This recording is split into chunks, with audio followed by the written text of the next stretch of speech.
So hello guys, today we'll discuss the second chapter of unit reproduction, that is the sexual reproduction in flowering plants. ये chapter भी अच्छा है क्योंकि पिछले lecture में हम लोगों ने रिप्रोडक्शन इन ऑर्गेनिज्म वाला चैप्टर कवर करा था।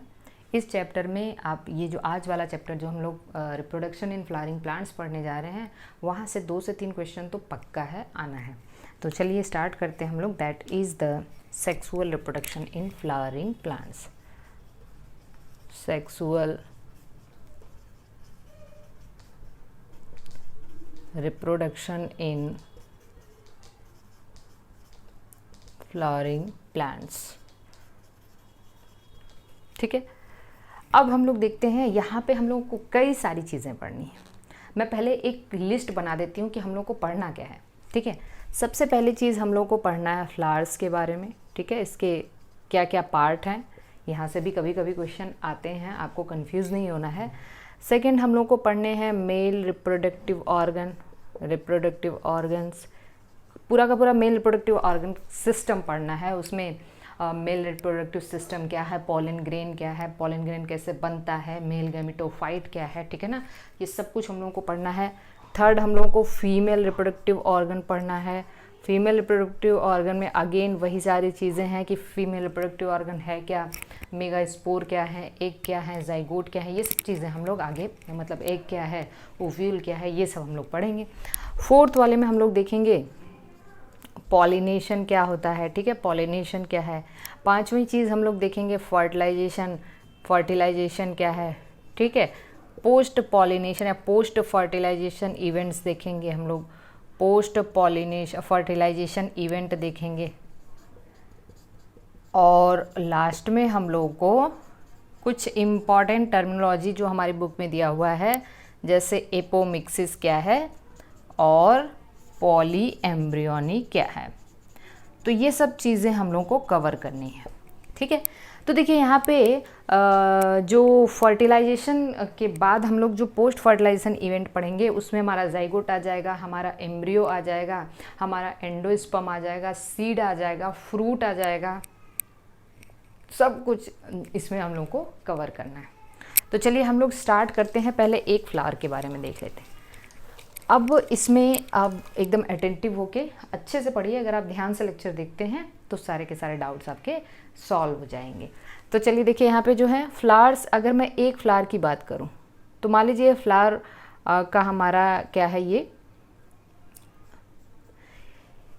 फिलामेंट है या एक्सिस है, जिसको हम लोग कहते हैं पेडिसल। और यहाँ पे अगर आपको कुछ ऐसे ग्रीन ग्रीन ऐसे स्ट्रक्चर देखने को मिलते हैं, ठीक है, इसके अलावा फ्लावर में कुछ ऐसे आपको रंग बिरंगे स्ट्रक्चर देखने को मिलते हैं। ठीक है, देखिए ये वाला जो पार्ट, ये वाला जो पार्ट है, इसको हम लोग कहते हैं सेपल्स, जो ग्रीन होता है। कैसा होता है? ग्रीन होता है। और ये mainly for the protection, mainly protection के लिए होता है। जो सेपल्स के ग्रुप को हम लोग कहते हैं कैलिक्स। क्या कहते हैं? कैलिक्स। ये जो सेपल का ग्रुप है, मान लीजिए ढेर सारे सेपल हैं, उसके ग्रुप को हम लोग कहते हैं कैलिक्स। ठीक है, ये जो सेकेंड पार्ट हमें दिख रहा है, जो सेकेंड पार्ट जो इस तरीके से जो कलर्ड होता है, ब्राइट कलर्ड होता है, ठीक है ना, ये इसको हम लोग कहते हैं पेटल्स। क्या कहते हैं? पेटल्स। ये मेनली किसके लिए होता है? इंसेक्ट को अट्रैक्ट करने के लिए, मतलब पॉलिनेशन पर्पस के लिए होता है। तो ये ब्राइट कलर्ड होता है और पेटल्स के ग्रुप को हम लोग कोरोला कहते हैं। ठीक है ना, कैलिक्स कोरोला। तो ये कैसा होता है? ब्राइट कलर्ड या फिर कलर्ड होता है।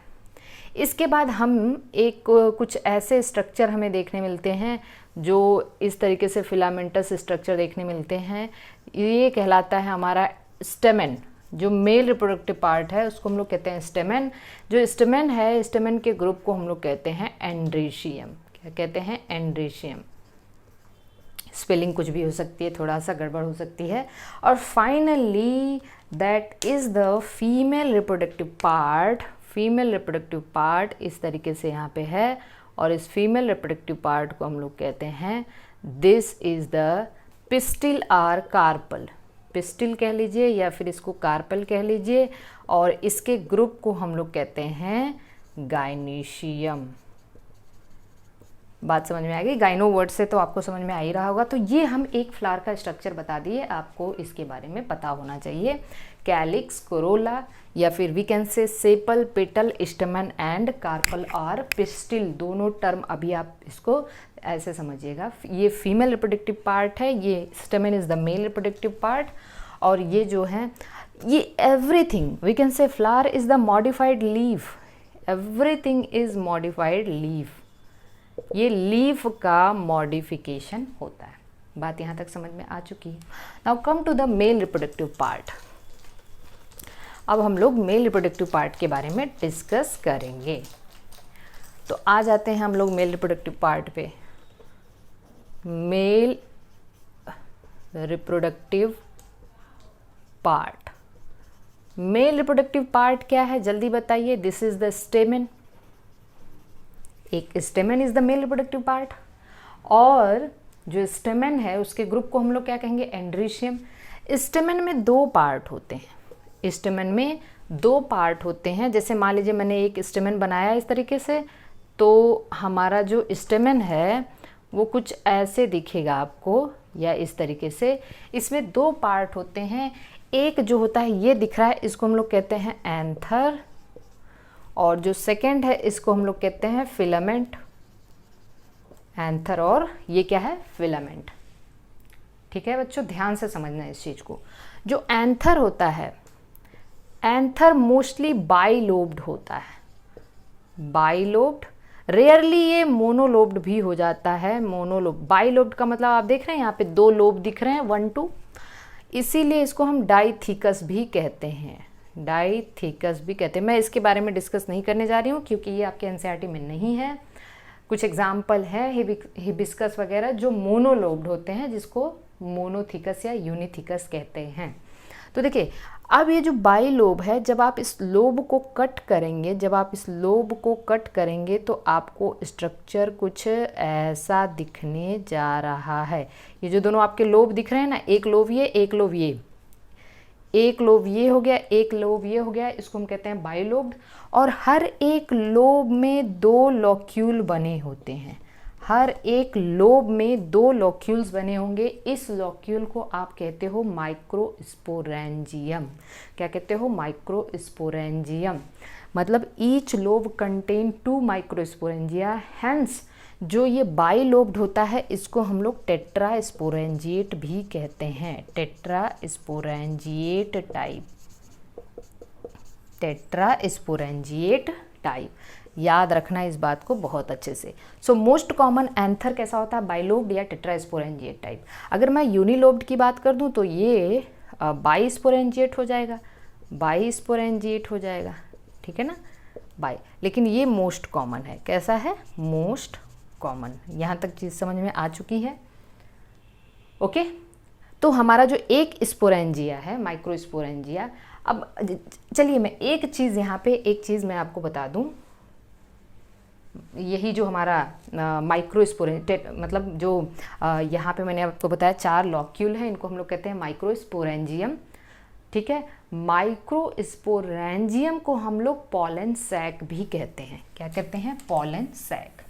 माइक्रोस्पोरेंजियम को हम लोग और क्या कहते हैं, माइक्रोस्पोरेंजियम को हम लोग और कहते हैं पॉलन सैक भी कहते हैं, पॉलन सैक। ये सब टर्मिनोलॉजी आपको एग्जाम में पूछे जाते हैं और पूछे जा चुके हैं। माइक्रोस्पोरेंजियम, पॉलन सैक, क्योंकि इन्हीं के अंदर पॉलन ग्रेन्स भरे होते हैं। क्या भरे होते हैं, पॉलन ग्रेन्स भरे होते हैं। इन्हीं के अंदर पॉलन ग्रेन्स भरे होते हैं। यहाँ तक चीज़ें समझ में आ चुकी हैं। चलिए आगे हम लोग देखते हैं। अब मैं एक माइक्रोस्पोरेंजियम का स्ट्रक्चर बताती हूँ आपको। जो हमारा एक माइक्रोस्पोरेंजियम है, ठीक है ना, या फिर वी कैन से कि यहाँ पे जो एक एंथर का अगर हम स्ट्रक्चर देखें तो जो हमारी एंथर की वॉल है, जो हमारी एंथर की वॉल है, एंथर की जो वॉल है, अच्छे से समझना, एंथर की जो वॉल है वो आउटर टू इनर 4 लेयर से मिलके बनी होती है। आउटर टू इनर की अगर हम बात करें तो ये 4 लेयर से मिलके बनी होती है, ठीक है ना।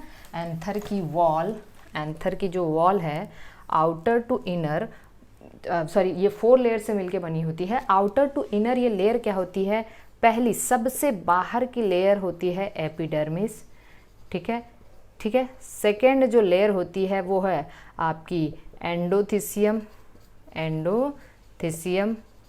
थर्ड लेयर जो होती है मिडिल लेयर,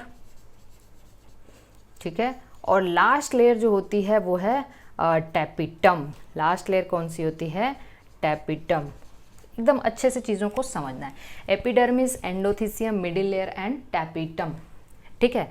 अब आप देखिए एंथर के अंदर क्या भरा हुआ है, पॉलन ग्रेन्स भरे हुए हैं, पॉलन ग्रेन्स भरे हुए हैं। पॉलन ग्रेन्स को माइक्रोस्पोर्स भी कहते हैं, पॉलन ग्रेन्स को माइक्रोस्पोर्स भी कहते हैं। यहाँ तक चीज़ों को समझने की कोशिश करना है आपको। अब देखिए जो epidermis, endothecium, middle layer, okay, ये तीनों प्रोटेक्शन पर्पज के लिए हैं, protection and help in dehiscence of anther, help in dehiscence, ठीक है। एंथर जब फूटता है मतलब एंथर जब मैच्योर हो जाएगा, तो एंथर जब मैच्योर हो जाएगा तो उस टाइम क्या होगा, पॉलन ग्रेन मतलब एंथर की वॉल रप्चर हो जाएगी, जिसको हम कहते हैं डेहिसेंस। और जब एंथर की वॉल रप्चर हो जाएगी तो पॉलन ग्रेन्स बाहर आ जाएंगे, इसको हम लोग कहते हैं डेहिसेंस ऑफ एंथर। तो डेहिसेंस और प्रोटेक्शन के लिए 3 लेयर जो हैं वो इम्पॉर्टेंट हैं। द लास्ट लेयर टैपिटम जो होती है, जो टैपिटम होती है सबसे इनर लेयर होती है, वो पॉलन ग्रेन्स के डायरेक्ट कांटेक्ट में होती है, पॉलन ग्रेन्स के डायरेक्ट कांटेक्ट में होती है। और इसके कई सारे फंक्शन हैं, इन फंक्शन को हम लोग को समझना है, इन फंक्शन को समझना है। पहला तो ये है, पहला फंक्शन ये है कि ये नरिशमेंट प्रोवाइड करती है। क्या प्रोवाइड करती है, नरिशमेंट। सेकेंड फंक्शन ये है pollen grains, nourishment to pollen grains, pollen grains को ये क्या करती है, नरिशमेंट प्रोवाइड करती है, ठीक है। सेकेंड फंक्शन ये है, एकदम अच्छे से अटेंटिव होकर सुनना है सारी चीज़ों को। सेकेंड फंक्शन ये है कि ये पॉलन ग्रेन के चारों तरफ जो सबसे पॉलन ग्रेन की जो कवरिंग होती है, आउटर कवर, वो स्पोरोपोलेनिन का बना होता है। स्पोरोपोलेनिन भी यही बनाता है, स्पोरोपोलेनिन सेक्रीट करता है, ठीक है ना। सिक्रीशन ऑफ अभी हम लोग स्पोरोपोलेनिन के बारे में अच्छे से समझेंगे कि स्पोरोपोलेनिन है क्या। और थर्ड चीज़ ये है दैट सिक्रीट्स कैलेज एंजाइम। अब मैं आपको बता दूं कैलेज एंजाइम का इम्पॉर्टेंस क्या है। कैलेज एंजाइम का ये 3 बड़े इम्पॉर्टेंट काम हैं किसके, टैपिटम के। नॉरिशमेंट प्रोवाइड करना, स्पोरोपोलेनिन सिक्रीट करना, इसके अलावा ये कैलेज एंजाइम। और टैपिटम के बारे में सबसे ख़ास बात ये आपको पता होना चाहिए कि इसका जो साइटोप्लाज्म होता है वो काफ़ी डेंस होता है और ये पॉलीप्लाइडी शो करता है। पॉलीप्लाइडी या फिर वी कैन से, पॉलीप्लाइडी का मतलब अभी हम आगे डिस्कस करेंगे, पॉलीप्लाइडी का मतलब हम आगे डिस्कस करेंगे। एंडोमाइटोसिस शो करता है, एंडोमाइटोसिस शो करता है, माइटोसिस, इसको हम आगे अभी डिस्कस करने वाले हैं। चलिए ये सारी चीज़ें आप एक तरफ रखिए, दूसरी तरफ हम एक चीज़ डिस्कस करेंगे। हमने कहा था कि एक माइक्रो, अब आप ध्यान से देखिएगा, जब माइक्रोस्पोरेंजिया कहाँ था, कितने माइक्रोस्पोरेंजिया हैं एक एंथर के पास, एक एंथर में 4 माइक्रोस्पोरेंजिया है ना। जब माइक्रोस्पोरेंजिया इमेच्योर होता है, यंग होता है, यंग माइक्रोस्पोरेंजियम, बताइए माइक्रोस्पोरेंजियम को हम लोग और क्या कहते हैं, पॉलन सैक भी कहते हैं। क्या कहते हैं, पॉलन सैक कहते हैं। तो जब माइक्रोस्पोरेंजियम यंग होता है तो इसके मिडिल में कुछ टिश्यू भरे होते हैं जिसको हम कहते हैं स्पोरोजिनस टिश्यू। क्या कहते हैं, स्पोरोजिनस टिश्यू, ठीक है। जब माइक्रोस्पोरेंजियम यंग होता है तो यहाँ पे जो टिश्यूज़ भरे होते हैं उसको हम लोग कहते हैं sporogenous tissue. That is very important. आगे चल के यही स्पोरोजिनस टिश्यू बनाता है, मेरी बात को ध्यान समझना है, that is the pollen mother cell. क्या बनाता है, पॉलन मदर सेल। या फिर इसी को हम लोग कहते हैं microspore mother cell. Microspore mother cell ये क्या है 2n। ये सब कुछ यहाँ पे क्या होता है डिप्लॉयड होता है, सब कुछ क्या होता है डिप्लॉयड होता है। मतलब ये जो स्पोरोजिनस टिश्यू है ये आगे चल के पॉलन मदर सेल बनाता है या माइक्रोस्पोर मदर सेल बनाता है। और माइक्रोस्पोर मदर सेल में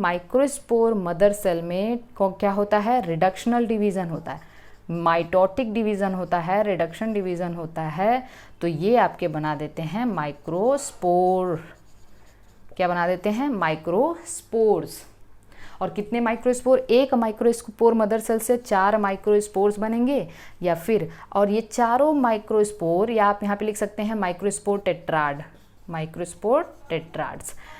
तो ये चारों माइक्रोस्पोर इस तरीके से आपस में जुड़े रहते हैं। 3 आपको सामने दिख रहा है, ये टेट्राहेड्रल टाइप है, एक पीछे है। मतलब एक पॉलन मदर सेल में रिडक्शन डिवीज़न हुआ तो 4 माइक्रोस्पोर बने, लेकिन चारों आपस में जुड़े रहते हैं। इसको हम लोग कहते हैं टेट्राहेड्रल अरेंजमेंट या ऑफ माइक्रोस्पोर टेट्राड। चारों आपस में जुड़े रहते हैं इस कनेक्शन के द्वारा, और इसको हम लोग कहते हैं कैलोज। क्या कहते हैं कैलोज, ठीक है। अब जो कैलोज की वॉल है, कैलोज की वॉल को यही डिग्रेड करता है। कौन डिग्रेड करता है कैलेज। और कैलेज कौन सिक्रेट करता है टैपिटम, टैपिटम ही कैलेज सिक्रेट करता है। और ये कैलोज की वॉल को डिग्रेड करके चारों माइक्रोस्पोर को फ्री कर देता है। तो यहाँ से माइक्रोस्पोर क्या हो गए फ्री हो गए, ठीक है ना। अभी ये जुड़े थे, अभी ये क्या हो गए फ्री हो गए माइक्रोस्पोर, या फिर इसी को हमने क्या नाम दे दिया पॉलन ग्रेन्स, ठीक है। अभी देखिए छोटे छोटे डिफरेंस भी हैं। जब तक ये एंथर के अंदर है तब तक इसको हम माइक्रोस्पोर कहेंगे, बाद में आगे चीज़ों को हम लोग देखेंगे। बाद में इसको हम पॉलन ग्रेन कहना शुरू करते हैं जब ये इसका डेहिसेंस हो जाता है, ये बाहर आ जाता है। तो अभी इतनी सारी चीज़ें क्लियर हुई, इतनी सारी चीज़ें क्लियर हो चुकी हैं। माइक्रोस्पोरोजेनेसिस कैसे हुआ, ये प्रोसेस हम लोग पढ़ रहे थे। माइक्रोस्पोरोजेनेसिस क्या पढ़ रहे थे, माइक्रोस्पोरोजेनेसिस, इसको हम लोग कहते हैं माइक्रोस्पोरोजेनेसिस। माइक्रोस्पोरोजेनेसिस का मतलब ये है माइक्रोस्पोर मदर सेल से माइक्रोस्पोर्स का बनना कहलाता है माइक्रोस्पोरोजेनेसिस। तो कुछ चीज़ें हम लोग अभी रिवाइज कर लेते हैं। सबसे पहली चीज़ हमने आपको बताई थी मेल रिप्रोडक्टिव में एंथर कैसा होता है, माइक्रोस्पोर मतलब टेट्रा स्पोरेंजिएक टाइप, 4 स्पोरेंजिया होते हैं, ठीक है ना। एंथर की वॉल कितनी लेयर से मिलके बनी है, टैपिटम का काम क्या है, ठीक है। टैपिटम कैसी होती है, हाँ एक और चीज़ मैंने आपको बताया था कि भाई देखिए टैपिटम पॉलीप्लॉइडी क्यों शो करती है। टैपिटम पॉलीप्लॉइडी इसलिए शो करती है क्योंकि जैसे जैसे माइक्रोस्पोर मदर सेल माइक्रोस्पोर्स के नंबर बढ़ाएंगे, ठीक है ना, माइक्रोस्पोर्स के नंबर बढ़ेंगे तो उनको ज़्यादा से ज़्यादा नॉरिशमेंट या हम कह सकते हैं न्यूट्रिशन देने की ज़रूरत पड़ेगी। और न्यूट्रिशन कौन दे रहा है, टैपिटम। न्यूट्रिशन का मतलब क्या है, वो खाना बना रहा है, खाना इन द सेंस कि वो अपना डीएनए ज़्यादा से ज़्यादा रेप्लिकेट करेगा ताकि ज़्यादा से ज़्यादा प्रोटीन बन सके। Are you getting my points. कहने का मतलब ये है कि जो टैपिटम की सेल है उसमें एंडोमाइटोसिस और नरिशमेंट को ज़्यादा से ज़्यादा प्रोवाइड करने के लिए अपने डीएनए को कंटिन्यूली रिप्लिकेट करता रहेगा, इसको हम लोग कहते हैं एंडोमाइटोसिस। और डीएनए के सेट्स बढ़ जाएंगे, इसको हम लोग कहते हैं पॉलीप्लाइडी, है ना, पॉलीप्लाइडी। और इसका साइटोप्लाज्म काफ़ी डेंस है क्योंकि प्रोटीन ज़्यादा बन रही है, भाई प्रोटीन ज़्यादा बना रहे तो इसका साइटोप्लाज्म काफ़ी डेंस होगा। तो ये सारी चीज़ें टैपिटम का काम है। माइक्रोस्पोरोजेनेसिस, माइक्रोपोलन से किसको कहते हैं, माइक्रोस्पोरेंजियम को कहते हैं। ये एग्जाम में क्वेश्चन आ चुका है, ठीक है। माइक्रोस्पोरोजेनेसिस यंग जो स्पोरेंजिया होता है, जब माइक्रोस्पोरेंजिया यंग होता है तो उसमें ये स्पोरोजेनस टिश्यू भरे होते हैं। मतलब ये sporogenous tissue is the precursor cell of the microspore, ठीक है। फिर यही आगे चल के डिवाइड करके क्या बनाता है, मैच्योर होता है। जब ये मैच्योर होता है तब ये पॉलन मदर सेल बनाता है, और पॉलन मदर सेल को ही माइक्रोस्पोर मदर सेल कहते हैं। रिडक्शनल डिवीजन से माइक्रोस्पोर टेट्राड बना लेता है। इस तरीके से पॉलन ग्रेन का फॉर्मेशन होता है। तो अब हम लोग इसको आगे देखते हैं, एक पॉलन ग्रेन का स्ट्रक्चर देखते हैं। अब हम लोग एक पॉलन ग्रेन का स्ट्रक्चर देखेंगे। तो structure of a pollen grain, structure of a pollen grain. एक पॉलन ग्रेन का स्ट्रक्चर देखिए, पॉलन ग्रेन में ये इसमें 2 कवर होते हैं। Pollen grain is surrounded bye 2 covers. ये हमारा पॉलन ग्रेन हो गया, ठीक है, ये इसका न्यूक्लियस हो गया। इसको 2 कवर से सराउंडेड, जो आउटर कवर होता है, जो आउटर है उसको हम लोग कहते हैं एक्साइन, जो इनर है उसको हम लोग कहते हैं intine. Outer is the exine and inner is the intine. Outer जो होता है that is made up of sporopollenin. Sporopollenin is most resistant organic matter.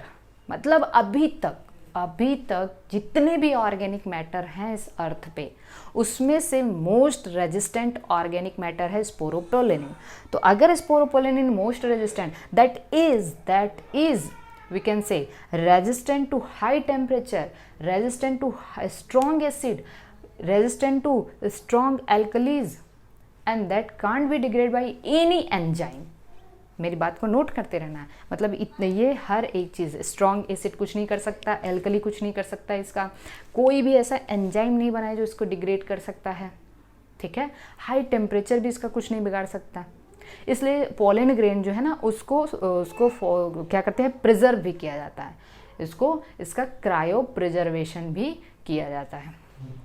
बात समझ में आ रही है? इसको या वी कैन से सॉरी वो इसको प्रिजर्व किया जाता है क्योंकि स्पोरोपोलेनिन जो है वो काफ़ी ज़्यादा रेजिस्टेंट ऑर्गेनिक सब्सटेंस है। स्पोरोपोलेनिन हो गया, ठीक है ना। उसके बाद जो इनर है, ये इसका बना होता है सेलुलोज और पेक्टिन का। किसका बना होता है? सेलुलोज एंड पेक्टिन का। सेलुलोज और पेक्टिन का बना होता है इनर, इंटाइन जिसको कहते हैं। जो एक्साइन होता है उसमें जगह जगह कुछ ऐसे जगह होते हैं जहाँ पे स्पोरोपोलेनिन एब्सेंट होता है, उसको हम लोग कहते हैं जर्म पोर। क्या कहते हैं? Germ pore. तो जर्म पोर कहाँ होता है? We can say exine contains germ pore. अब आप कहोगे ये जर्म पोर क्या है? जर्म पोर कहाँ होता है? एक्साइन की वॉल में होता है और उस जगह पे होता है जहाँ पे स्पोरोपोलेनिन एब्सेंट होता है, जहाँ पे स्पोरोपोलेनिन एब्सेंट। तो जहाँ पे स्पोरोपोलेनिन, जर्म पोर का काम क्या है भाई? देखिए, जर्म पोर का काम ये है कि जब पॉलन ग्रेन मेल फ्लावर से फीमेल फ्लावर के पास जाता है, सपोज करिए कि ये फीमेल फ्लावर है, ठीक है ना, ये फीमेल फ्लावर है, ये इसका स्टिग्मा है और यहाँ ये ओवरी है और ये क्या है? स्टाइल है, ठीक है। और यहाँ पे मान लीजिए ओव्यूल हो, ओव्यूल के अंदर सीड, ओव्यूल के अंदर एम्ब्रियोसाइक है, एम्ब्रियोसाइक के अंदर फीमेल गैमीट है, एम्ब्रियोसाइक के अंदर फीमेल गैमीट है, ठीक है ना। पॉलन ग्रेन के अंदर ही मेल गैमीट बनता है, मैं आगे आपको बताऊंगी, अभी बिल्कुल कंफ्यूज नहीं होना है। जब ये पॉलन ग्रेन पॉलिनेशन हुआ तो पॉलन ग्रेन आ गया इसके ऊपर, किसके ऊपर? स्टिग्मा के ऊपर। अब इसको जाना है ओव्यूल के पास जाना है, इसको ओव्यूल के पास जाना है, तो ये कैसे जाएगा? यहाँ से एक पॉलन ट्यूब निकलेगी, एक पॉलन ट्यूब निकलेगी और ये ट्यूब जो है जाएगी ओव्यूल के पास। और ये जो पॉलन ट्यूब होती है ना, it is nothing but the extension of intine. Pollen tube is the extension of intine. तो ये जो इंटाइन है इसी का एक्सटेंशन होता है पॉलन ट्यूब, और पॉलन ट्यूब जहाँ से निकलता है वो प्लेस होता है जर्म पोर। तो जर्म पोर कहाँ है? एक्साइन में है। जर्म पोर कहाँ है? एक्साइन में है। और जो पॉलन ट्यूब है that is the extension of intine. Intine का ही एक्सटेंशन है जो जर्म पोर से होके गुजरता है। यहाँ तक चीज़ तो आपको शायद समझ में आ गई होगी। तो पॉलन ग्रेन क्या है? पॉलन ग्रेन की कवरिंग के बारे में मैंने आपको बता दिया। जर्म पोर क्या है? पॉलन ट्यूब क्या है? ये सब चीज़ें समझ में आ चुकी हैं। तो चलिए अब हम लोग अगला चीज़ देखते हैं कि अब यही पॉलन ग्रेन आगे चल के बनाएगा मेल गैमेटोफाइट। क्या बनाएगा? Male gametophyte.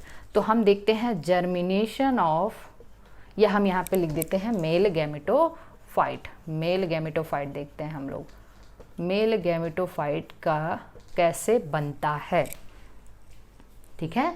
पॉलन ग्रेन तक हम लोगों ने देख लिया, ठीक है। अब हम देखेंगे ये मेल गैमेटोफाइट कैसे बनाएगा। अब देखिए यहाँ पे ध्यान से समझते चलना है। ये है पॉलन ग्रेन, इसमें 2 कवर हमने बना दिया, ठीक है। ये इसका न्यूक्लियस है, ये एक्साइन है, ये एंटाइन है। एक्चुअली जब ये मैच्योर होता है, ठीक है ना, तो जब ये मैच्योर होता है तो ये 2 सेल में डिवाइड हो जाता है। एक चीज़ को आप बहुत ध्यान से समझना, कोई कन्फ्यूज़न नहीं होना चाहिए आपको।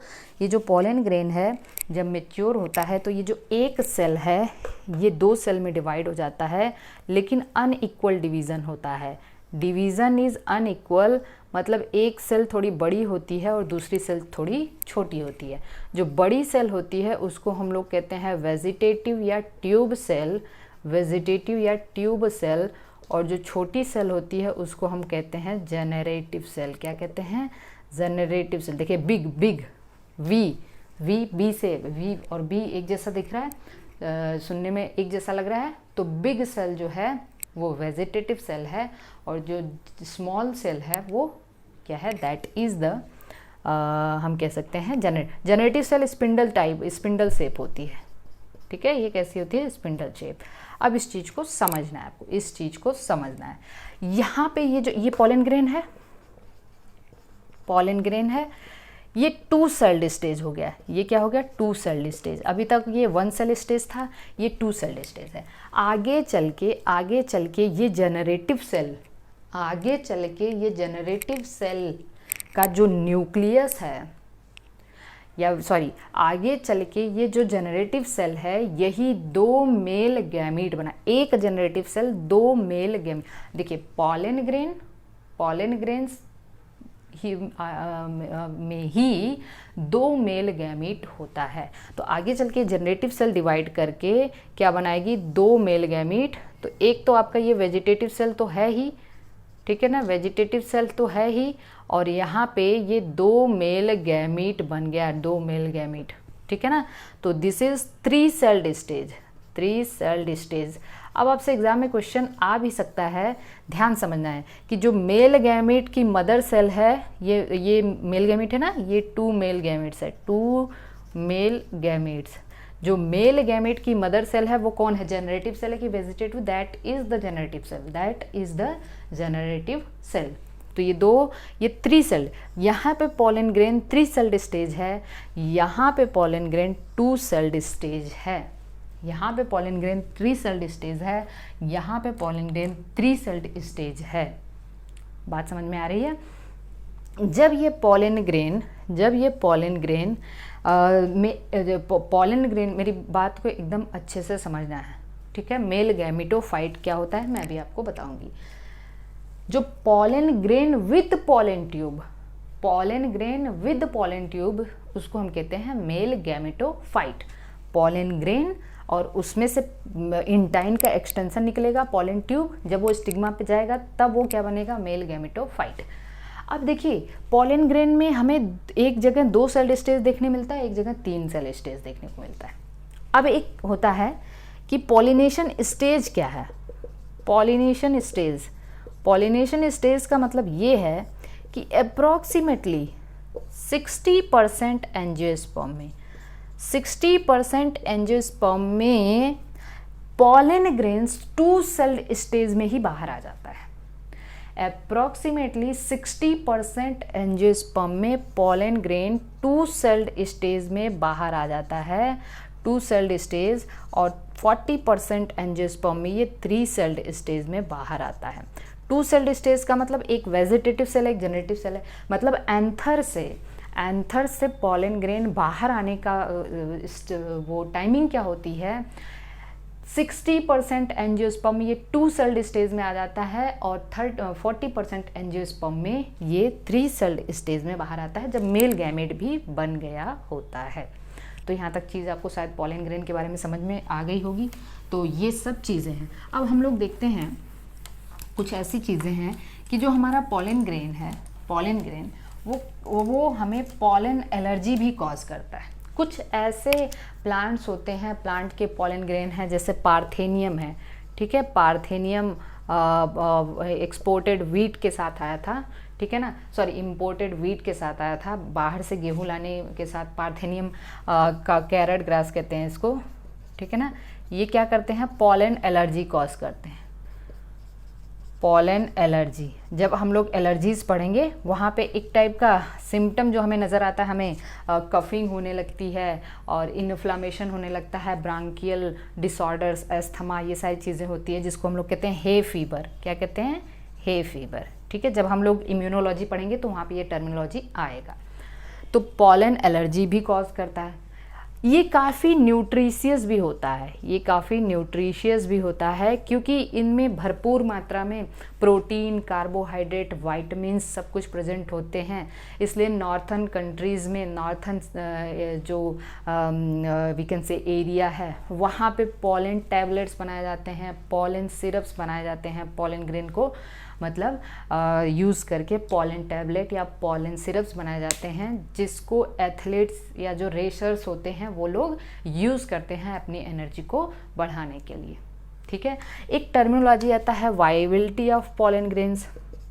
वायबिलिटी कि भाई अब पॉलन ग्रेन्स की वायबिलिटी का मतलब लिविंग पीरियड। लिविंग पीरियड का मतलब ये होता है कि पॉलन ग्रेन जब बाहर आ जाता है एंथर से, पॉलन ग्रेन जब बाहर आ जाता है एंथर से, उसके बाद उसका लिविंग ड्यूरेशन कितना है, वो कितने टाइम तक विएबल होता है, उसको हम कहते हैं वायबिलिटी। तो देखिए राइस और वीट कुछ ऐसे प्लांट हैं जहाँ पे इसकी वायबिलिटी मानी जाती है 30 मिनट्स, ठीक है ना, 30 मिनट्स। उसके बाद रोजेसी हो गया,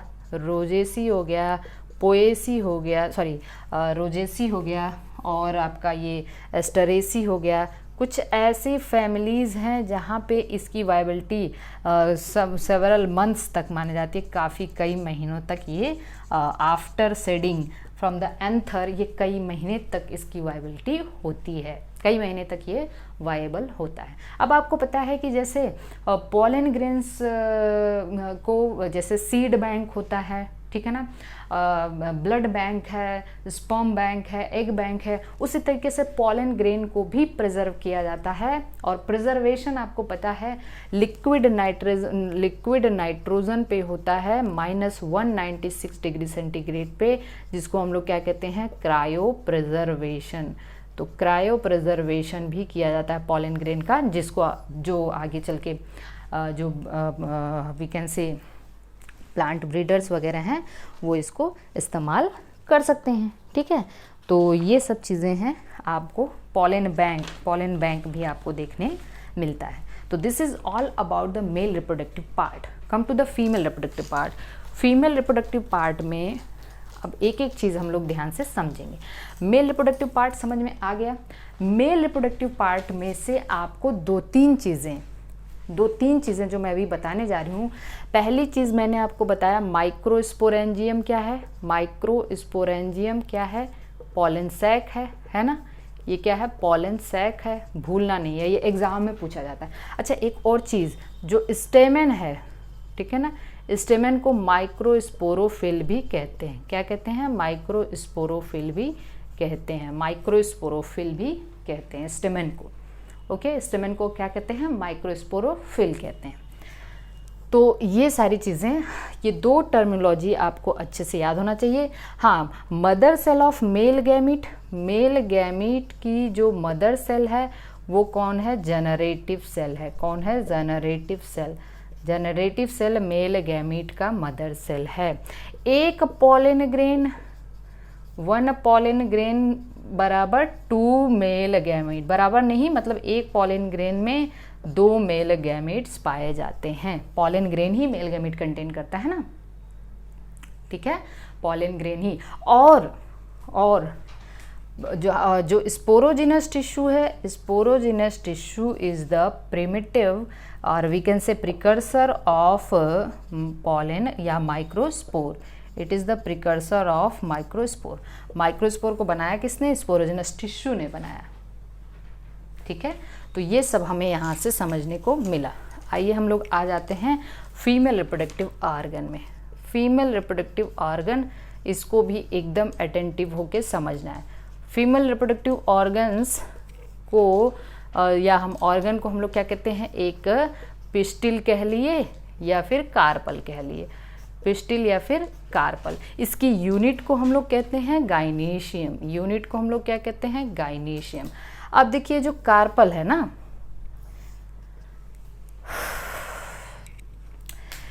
किसी भी फ्लावर में कभी कभी केवल एक कार्पल है तो उसको हम लोग कहते हैं मोनोकार्पलरी, मोनोकार्पलरी, ठीक है ना।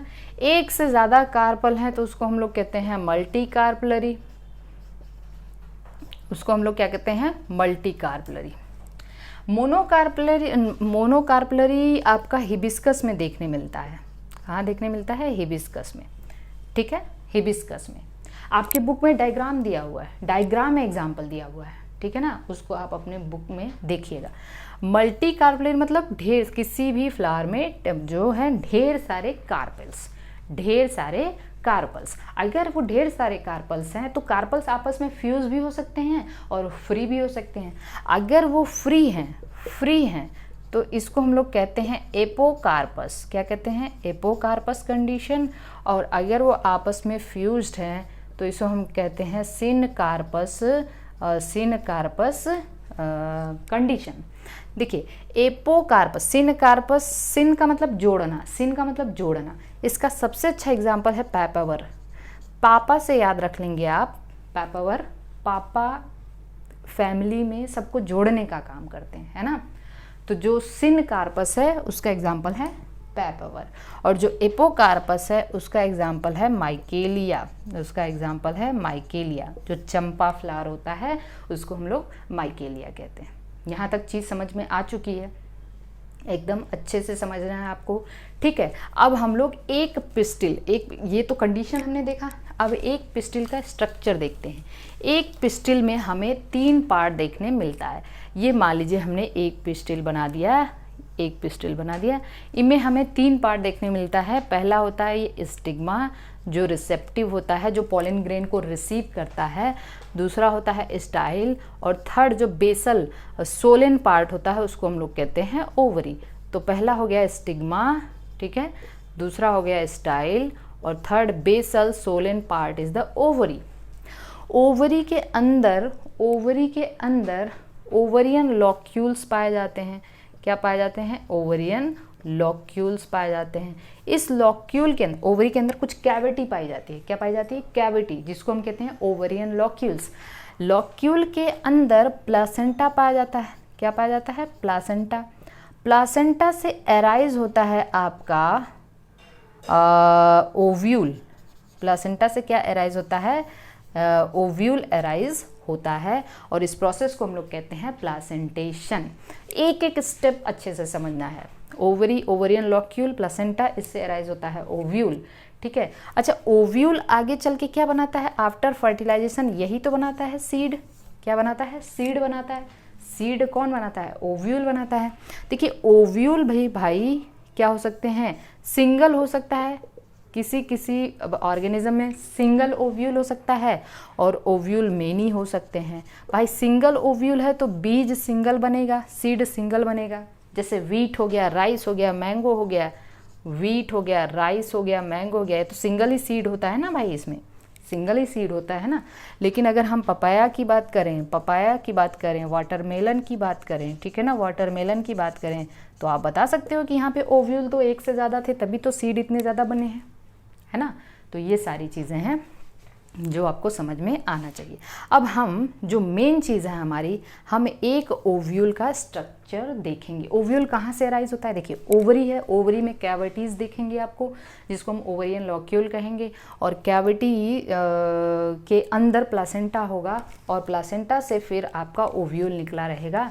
इस प्रोसेस को हम लोग कहते हैं प्लेसेंटेशन, और एक सिंपल ओव्यूल का हम लोग स्ट्रक्चर देखने वाले हैं। तो ठीक है, अब हम लोग एक स्ट्रक्चर देखेंगे किसका, ओव्यूल का। देखिए हम आपकी बुक में एक उल्टा ओव्यूल बनाया है, मैं एक सीधा सा ओव्यूल बनाने जा रही हूँ, या फिर वीकेंड से, हाँ ध्यान से इस चीज़ को समझना, मैं ओव्यूल का स्ट्रक्चर बनाने जा रही हूँ। देखिए यहाँ पे है, ये मान लीजिए हमारा प्लेसेंटा है, ठीक है ना, this is a placenta and this is a ovule. ये हमारा प्लेसेंटा है,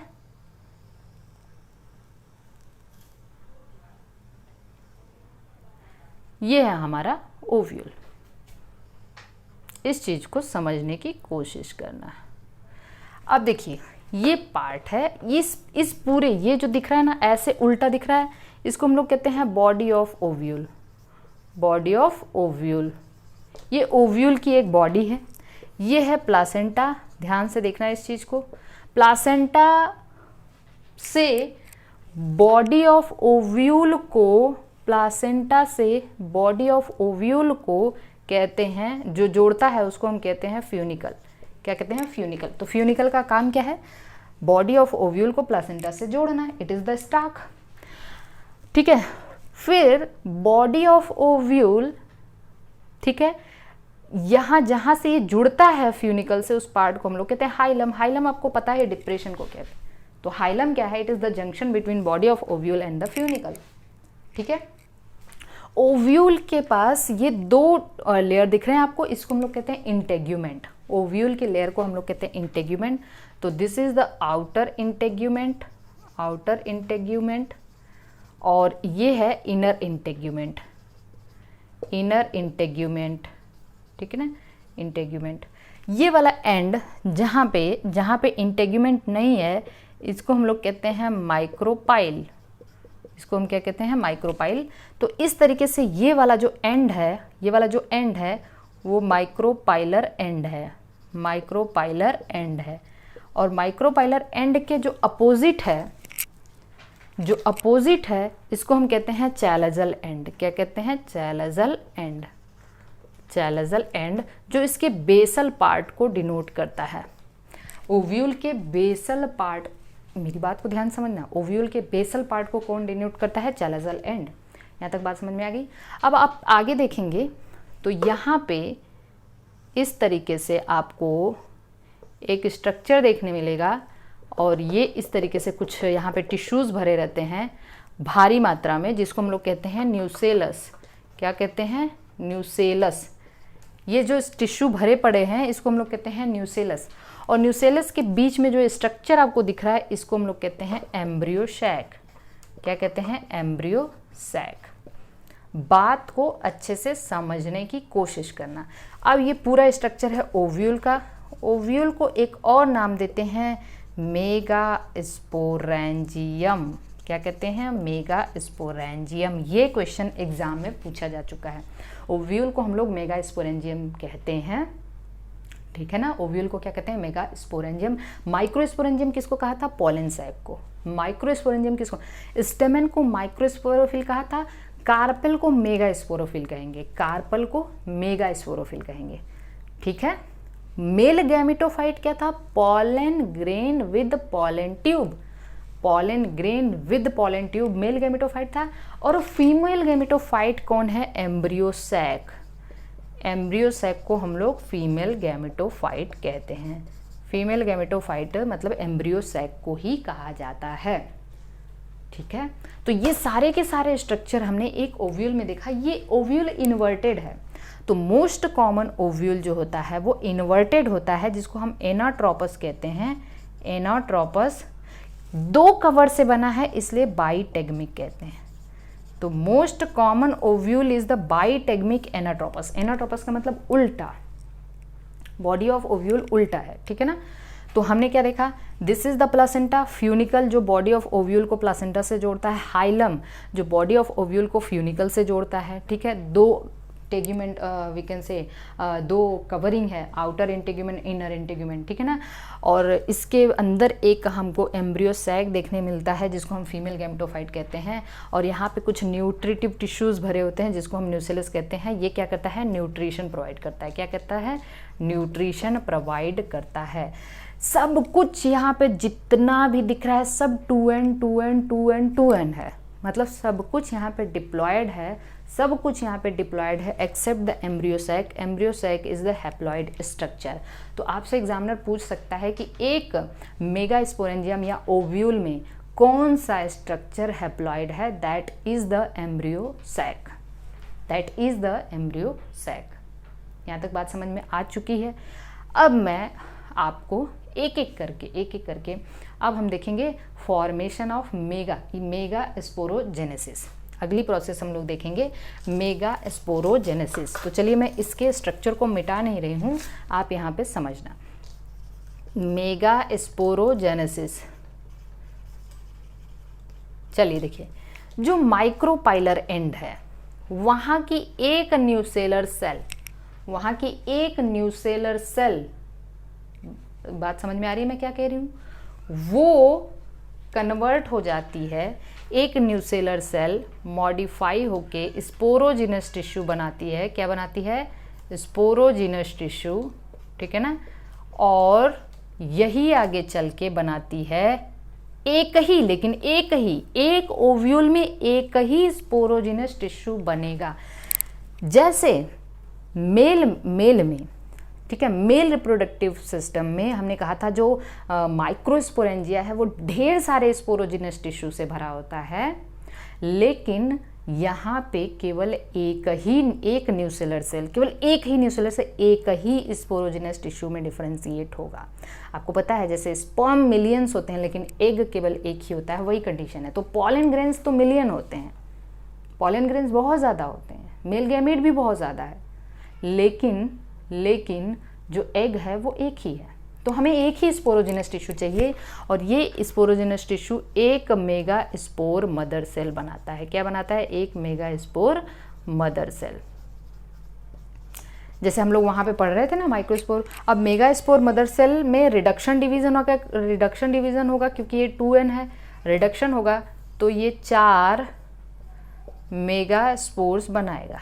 क्या बनाएगा? 4 मेगा स्पोर्स बनाएंगे। मान लीजिए ये आपका माइक्रोपाइलर एंड है, ये क्या है? माइक्रोपाइलर एंड है, और ये आपका चैलेजल एंड है, चैलेजल एंड है, ठीक है ना।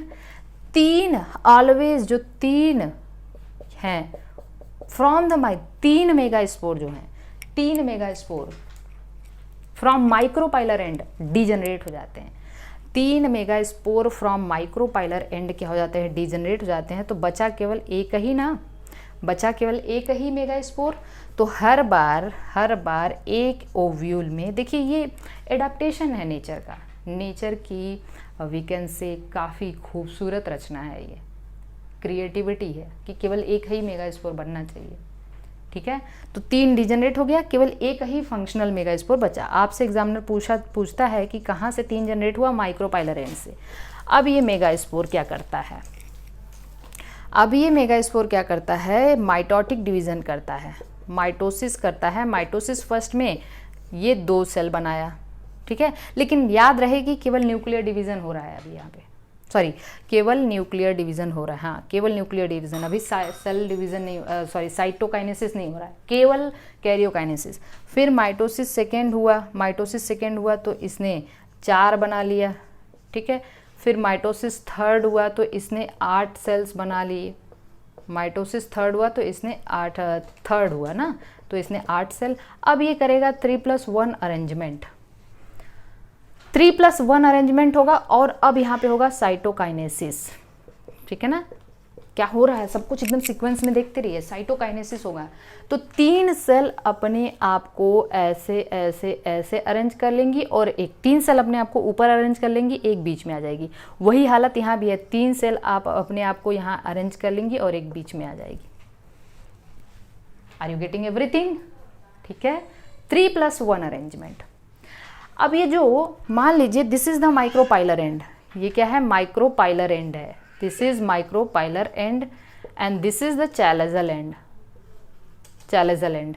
माइक्रोपाइलर एंड पे, चैलेजल एंड पे ये तीनों सेल को हम लोग कहते हैं एंटीपोडल सेल। क्या कहते हैं? एंटीपोडल सेल, एंटीपोडल सेल, ठीक है, एंटीपोडल सेल।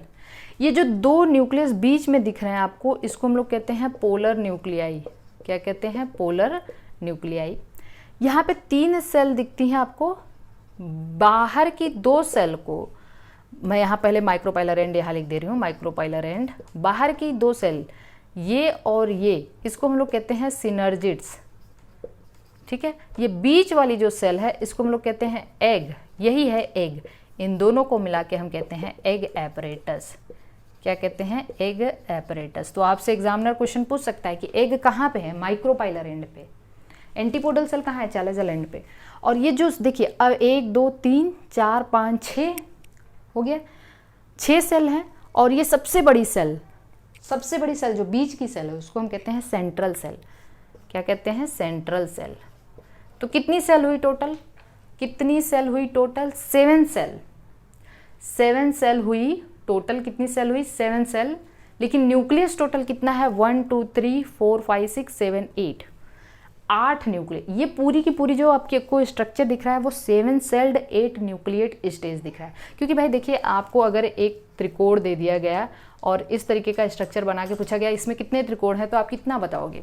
आपको दिख रहा है 1 2 3 4 और एक जो बड़ा वाला है वो 5 हो गया ना, 5 दिख रहा है। इसी तरीके से यहाँ पे कितनी सेल हैं, 1 2 3 4 5 6, और इस जो सबसे बड़ी सेल है जिसमें 2 न्यूक्लियाई भी हैं उनको हम कहते हैं सेंट्रल सेल। तो सेंट्रल सेल जो है ना वो पोलर न्यूक्लियाई कैरी करते हैं। और ये सारी इस पूरे के पूरे स्ट्रक्चर को हम लोग कहते हैं this is the embryo sac. ये क्या है, एम्ब्रियो सैक या female gametophyte, female gametophyte, embryo sac या female gametophyte.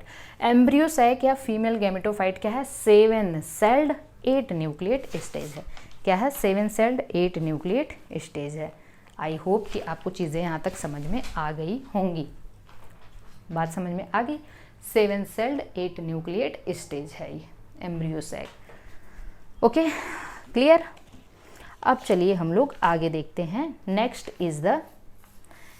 Is the pollination. अगली चीज़ हम लोग देखेंगे पॉलिनेशन। आप बहुत अच्छे से चीज़ों को समझने की कोशिश करिएगा, कौन कहाँ पे है कैसे, ये मैंने आपको बता दिया। लेक्चर को ध्यान से देखिएगा। अगली स्टेज है हमारी पॉलिनेशन। पॉलिनेशन का मतलब क्या होता है ज़रा बताइए। पॉलिनेशन का मतलब तो यही है ना कि transfer of pollen grain from anther to stigma of the female flower. इसका मतलब हुआ पॉलिनेशन। हमने आपको बताया था कि पॉलिनेशन आपका 2 सेल्ड स्टेज में भी हो सकता है, 3 सेल्ड स्टेज में भी हो सकता है। जब पॉलन ग्रेन 2 सेल्ड स्टेज में रहता है मतलब एक वेजिटेटिव एक जनरेटिव, 3 सेल्ड एक वेजिटेटिव और 2 मेल गैमेट। ठीक है, तो पॉलिनेशन 3 तरीके के होते हैं बच्चों, ध्यान से आपको समझना है। पहले को हम लोग कहते हैं ऑटोगैमी। क्या कहते हैं, ऑटोगैमी। ठीक है, दूसरे को हम लोग कहते हैं जीटोनोगैमी। ठीक है, और थर्ड हमारा होता है जीनोगैमी। एकदम अटेंटिव होके सारी चीज़ों को समझना है। पॉलिनेशन हमारा 3 जो है वो कितने टाइप का होता है ये मैंने आपको बता दिया। पहला है ऑटोगैमी। ऑटोगैमी का मतलब होता है सेल्फ पॉलिनेशन। क्या होता है, सेल्फ पॉलिनेशन। ठीक है, जीनोगैमी का मतलब होता है cross pollination. Cross pollination, xenogamy का मतलब होता है क्रॉस पॉलिनेशन। एक एक चीज़ को ध्यान से समझना है। ऑटोगैमी का मतलब क्या होता है कि फ्लावर सेम हो, फ्लावर क्या हो, सेम हो, सेम फ्लावर। अब आप देखिए, same flower same plant, plant भी सेम हो, सेम प्लांट पे मान लीजिए ये प्लांट है, इस पे ये फ्लावर है, इसमें मेल पार्ट भी है और फीमेल पार्ट भी है। तो सिंपल सी बात है, यहाँ पे किसी भी पॉलिनेटर एजेंट की ज़रूरत नहीं पड़ेगी, अपने से पॉलिनेशन हो जाएगा। इसको हम लोग कहेंगे autogamy. This is the most successful type of pollination and we can say this assure the seed set. Seed set होना ही है। ठीक है, इसको हम आगे बात करेंगे। तो अब हम लोग देखते हैं जीटोनोगैमी का मतलब क्या होता है। सेम प्लांट तो है, सेम प्लांट है but different flower, different flower. Same plant है लेकिन फ्लावर क्या है, डिफरेंट है। ये सब हम लोग अभी आगे देखेंगे, अच्छे से समझेंगे। अब प्लांट सेम, तो ये एक तरीके से हम कहेंगे जेनेटिकली, ये देखिए एग्जाम में क्वेश्चन पूछा जा चुका है। जेनेटिकली तो ये सेल्फ पॉलिनेशन ही है, सेल्फ पॉलिनेशन। क्योंकि भाई देखिए प्लांट सेम है, प्लांट सेल है तो सेम है, तो जेनेटिकली ये सेल्फ पॉलिनेशन है। लेकिन फंक्शनली अगर हम बात करें तो ये क्रॉस पॉलिनेशन है। क्या है, क्रॉस पॉलिनेशन है, क्योंकि फ्लावर सेम है, फूल अलग अलग है। क्योंकि फ्लावर क्या है, डिफरेंट है, क्योंकि फ्लावर क्या है, डिफरेंट है। तो तो इसको हम फंक्शनली क्रॉस पॉलिनेशन कहेंगे, लेकिन जेनेटिकली भाई जेनेटिक कंपोजिशन तो सेम है, प्लांट सेम है तो जेनेटिक कंपोजिशन तो सेम ही होगा। ठीक है, तो ये है ऑटोगैमी, ये है। अब देखिए जीनोगैमी में क्या होता है, जीनोगैमी में क्या होता है, डिफरेंट प्लांट हो जाएगा, प्लांट ही डिफरेंट हो जाएगा, लेकिन स्पीसीज सेम होगी। भाई स्पीसीज सेम है, मटर है तो मटर ही होगा, लेकिन एक मटर दूसरा मटर, मटर लेकिन हालांकि ये बाइसेक्सुअल तो है। कोई भी एक ऐसा प्लांट ले लीजिए, जैसे कोई भी प्लांट है, मस्टर्ड है, वटेवर, तो पौधा सेम ही स्पीसीज का होगा लेकिन डिफरेंट प्लांट होंगे, एक पे मेल होगा एक पे फीमेल होगा। बात समझ में आ रही है?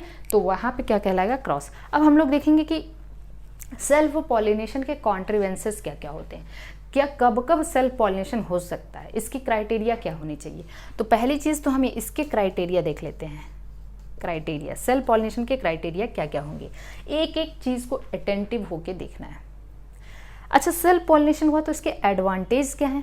एडवांटेज, मेरी बात को सुनना है और नोट भी कर लेना है, ठीक है ना। सेल्फ पॉलिनेशन का एडवांटेज तो ये रहेगा कि प्लांट की मैक्सिमम एनर्जी बचेगी, क्योंकि there is no need of any type of pollinating agent. आपको पॉलिनेटिंग एजेंट की ज़रूरत नहीं है, ज़्यादा से ज़्यादा पॉलिन ग्रेन रिलीज़ करने की ज़रूरत नहीं है बाहर, क्योंकि पॉलिन ग्रेन भी तो भाई वहाँ पे माइटोसिस वगैरह हो रहा है, एनर्जी तो लगेगी, एटीपी यूज़ होएगा, तो कम पॉलिन ग्रेन में ही काम चल जाएगा, तो प्लांट की एनर्जी बचेगी। प्लांट को ज़रूरत नहीं है कि इंसेक्ट को अट्रैक्ट करना है तो हमें कलरफुल होना है, हमें नेक्टर सिक्रीट करना है, हमें ऑर्डर सिक्रीट करना है, हमें फ्रेग्रेंट होना है, ऐसा कुछ नहीं। ये सब जो ताम हमें उससे बचना है, ठीक है, बच जाएगा। और सबसे बड़ा एडवांटेज ये है कि प्लांट एकदम जेनेटिकली सिमिलर, जेनेटिकली क्या होगा यहाँ पे, genetic we can say variation नहीं आएगा, जेनेटिक वेरिएशन। और यही इसका डिसएडवांटेज भी है। डिसएडवांटेज ये है कि अगर सेल्फ पॉलिनेशन कंटिन्यूअस होता रहा, कंटिन्यूअस सेल्फ पॉलिनेशन होता रहा, तो क्या होता रहेगा कि जेनेटिक वेरिएशन नहीं आ पाएगा, और वेरिएशन जहाँ नहीं है वहाँ इवोल्यूशन नहीं होगा, है ना। और कंटिन्यूअस सेल्फ पॉलिनेशन होता रहेगा तो इनब्रीडिंग डिप्रेशन हो जाएगा। इनब्रीडिंग मतलब कंटिन्यू, इनब्रीडिंग का मतलब self pollination, continuous self pollination हो रहा है तो इनब्रीडिंग डिप्रेशन हो जाएगा। क्या हो जाएगा, इनब्रीडिंग डिप्रेशन। इनब्रीडिंग डिप्रेशन का मतलब भाई कि रेसेसिव कैरेक्टर एक्सप्रेस होने लगेंगे। अब मैं आपको इसको कैसे समझाऊं, जैसे मान लीजिए एक प्लांट है, ये है इसका जीनोटाइप, और सेल्फ पॉलिनेशन ही होना है तो इस सेम जीनोटाइप होगा। तो बताइए कोई एक ऐसा तो प्लांट बनेगा ना जहाँ पे ये स्मॉल टी आ जाएगा। मतलब मान लीजिए ये रेसेसिव कैरेक्टर है तो सेल्फ पॉलिनेशन हो रहा है तो रेसेसिव कैरेक्टर जनरेशन एक्सप्रेस होते चले जाएंगे। बात समझ में आ रही है? तो सेल्फ पॉलिनेशन के डिसएडवांटेज और एडवांटेजेस जो दोनों हैं, डिसएडवांटेजेस यही है कि जेनेटिक वेरिएशन नहीं आ पाएगा और एवोल्यूशन नहीं हो पाएगा। और इसका एडवांटेज ये है कि एस्योर्ड सीड सेट होगा, सीड सेट होना ही है, पॉलिनेटर की ज़रूरत नहीं है, फ्रेग्रेंस की ज़रूरत नहीं है, नेक्टर की ज़रूरत नहीं है, कलर की ज़रूरत नहीं है, large number of pollen grain release करने की ज़रूरत नहीं है। Are you getting it? तो सेल्फ पॉलिनेशन कब होगा? पहली चीज़ तो बाइसेक्सुअलिटी होनी चाहिए। बाइसेक्सुअलिटी का मतलब मेल फीमेल एक ही पे होगा, एक ही फ्लावर में मेल रिप्रोडक्टिव ऑर्गन और फीमेल रिप्रोडक्टिव ऑर्गन होगा। बाइसेक्सुअलिटी का मतलब एक ही फ्लावर में मेल रिप्रोडक्टिव ऑर्गन और फीमेल रिप्रोडक्टिव ऑर्गन होगा। Are you getting everything? Okay, चलिए दूसरी चीज़ ये है कि यहाँ पे सिंक्रोनी होनी चाहिए। सिंक्रोनी या होमोगैमी। होमोगैमी का मतलब दोनों गैमीट साथ साथ रिलीज, सिंक्रोनी का मतलब साथ साथ, सिंक्रोनी का मतलब साथ साथ, होमोगैमी का मतलब साथ साथ। मेल गैमीट और फीमेल गैमीट मतलब मेल पार्ट पॉलन ग्रेन तभी रिलीज हो जब स्टिग्मा रिसेप्टिव हो, स्टिग्मा जब मैच्योर हो चुकी हो तभी पॉलन ग्रेन भी रिलीज होगा। दोनों के बीच सिंक्रोनी होना चाहिए, दोनों के बीच क्या होना चाहिए? सिंक्रोनी होना चाहिए। मतलब हम वी कैन से कि दोनों काम साथ साथ हो, इसको हम लोग क्या कहते हैं? सिंक्रोनी। तीसरी चीज़ ये होनी चाहिए बड पॉलिनेशन, वेरी वेरी इंपॉर्टेंट। बड पॉलिनेशन का मतलब ये है कि भाई देखिए जब फ्लावर फूल कली हो, पूरी तरह से खिला भी ना हो, तभी इसमें पॉलन, जब फूल खिलने का मतलब फूल ओपन होगा, बड मतलब वो क्लोज है, बड मतलब क्लोज है तो पक्का है कि वहाँ पे पॉलिनेशन होगा। तो वो क्लोज है तो आपस में ही पॉलिनेट कर पाएंगे, वो उसके एंथर से जो पॉलन ग्रेन आएगा वो उसके स्टिग्मा पे चला जाएगा, बाहर से कुछ आना नहीं क्योंकि वो क्लोज है। तो bud pollination ensure we can say self pollination, ठीक है ना। चौथी चीज़ ये होनी चाहिए कि यहाँ पे क्लिस्टोगैमी होनी चाहिए। क्लिस्टोगैमी का मतलब ये है, क्लिस्टोगैमस का मतलब ये होता है, एकदम ध्यान सुनना, ऐसे फ्लावर जो कभी भी ओपन नहीं होते हैं, फ्लावर्स विच नेवर ओपन्स, ठीक है ना, विच नेवर ओपन्स, ऐसे फ्लावर जो कभी भी ओपन नहीं होते हैं, इसको हम लोग कहते हैं क्लिस्टोगैमी। तो क्लिस्टोगैमी भाई वो कभी ओपन नहीं होते, तो उनकी ज़िंदगी कैसे चलेगी, उनका जनरेशन कैसे चलेगा? सेल पॉलिनेशन ही तो करना पड़ेगा, अंदर ही तो करना पड़ेगा, सबसे सिक्योर है, ठीक है ना। तो चलिए देखिए, जैसे कुछ ऐसे प्लांट भी हैं, कुछ फॉर एग्जांपल मैं ऐसे प्लांट बता दे रही हूँ, वॉयला, गार्डन पैंसी जिसको कहते हैं आप, गार्डन पैंसी आप बहुत देखे होंगे, हालांकि पिंक कलर का होता है फ्लावर जो आपकी गार्डन वगैरह में जनरली होता है, ठीक है ना, वॉयला। दूसरा है ऑक्सैलिस और तीसरा है कॉमेलिना। ये बड़े चालाक प्लांट होते हैं, ये दो तरीके के फ्लावर प्रोड्यूस करते हैं। एक तो होता है कैस्मोगैमस, कैस्मोगैमस मतलब नॉर्मल तरीके का फ्लावर जो ओपन होता है। दूसरा होता है क्लिस्टोगैमस, क्लिस्टोगैमस का मतलब जो कभी नहीं ओपन होता है। तो क्लिस्टोगैमी है यहाँ पे, तो पक्का है कि पॉलिनेशन सेल्फ होगा। तो ये ऐसे प्लांट हैं जो बड़े चालाक होते हैं। तो these are the contrivances for the self pollination, या वी कैन से ऑटोगैमी। यहाँ तक बात समझ में आ चुकी है। अब हम लोग आते हैं क्रॉस पॉलिनेशन पे, तो मैं इसको मिटा रही हूँ। Cross pollination first time genetically different plant बनेगा यहाँ पे, sorry we can say first time genetically different pollen grains आएगा। अभी तक तो प्लांट तो सेम ही था, फ्लावर एक ही था या फ्लावर डिफरेंट था, लेकिन प्लांट सेम था, तो जेनेटिकली सेम पॉलिन ग्रेन आया था। फर्स्ट टाइम जेनेटिकली डिफरेंट दूसरे प्लांट से आएगा लेकिन स्पीसीज सेम होगा, तो first time genetically different pollen grain आएगा यहाँ पे जीनोगैमी में। इसकी जो वी कैन से इसके कॉन्ट्रीवेंसेस क्या होने चाहिए, कॉन्ट्रीवेंसेस, इसके लिए कॉन्ट्रीवेंसेस क्या होने चाहिए, कब जीनोगैमी होता है, ठीक है, या इसी को हम लोग कहते हैं आउटब्रीडिंग डिवाइसेस। आउटब्रीडिंग डिवाइसेस मतलब जो सेल्फ पॉलिनेशन को रोके, क्रॉस पॉलिनेशन को प्रमोट करे। तो पहली चीज़ तो हमें यही पता है कि यूनिसेक्सुअलिटी होनी चाहिए, पहली चीज़ यूनिसेक्सुअलिटी होनी चाहिए। यूनिसेक्सुअलिटी को हम अभी डिटेल में बताएंगे, तब तो क्रॉस पॉलिनेशन होगा। यूनिसेक्सुअलिटी होगी तब तो क्रॉस पॉलिनेशन होगा। लेकिन यूनिसेक्सुअलिटी में दो कंडीशन होता है प्लांट में। देखिए यूनिसेक्सुअलिटी में दो कंडीशन होता है, एक होता है मोनोएशियस, यहाँ से एग्जाम में पिछले साल क्वेश्चन आया है, एक होता है डायोसी, मोनोएशियस या डायोसी कंडीशन, डायोसियस, ठीक है ना, डायोसियस। एक होता है मोनोएशियस, एक होता है डायोसियस। अब आप कहोगे बड़ा कन्फ्यूजन, देखिए प्लांट में ऐसा ही कोई केस होता है। यूनिसेक्सुअलिटी में अगर मोनोएशियस का मतलब ये है, मोनोएशियस का मतलब ये है कि जो वी कैन से कि प्लांट सेम हो फ्लावर डिफरेंट हो, प्लांट सेम हो फ्लावर डिफरेंट हो, फ्लावर क्या हो डिफरेंट, प्लांट सेम है लेकिन फ्लावर डिफरेंट है। डायोसियस का मतलब ये होता है कि प्लांट भी डिफरेंट हो, प्लांट भी डिफरेंट हो। भाई देखिए प्लांट अगर डिफरेंट है तो ऑब्वियसली वहाँ पे क्रॉस पॉलिनेशन होगा। प्लांट अगर डिफरेंट है तो ऑब्वियसली क्रॉस पॉलिनेशन होगा। लेकिन मोनोएशियस कंडीशन में क्या होगा कि प्लांट सेम है, फ्लावर डिफरेंट है, प्लांट सेम है, फ्लावर अगर डिफरेंट है तो ये ऑटोगैमी को तो प्रिवेंट कर लेता है।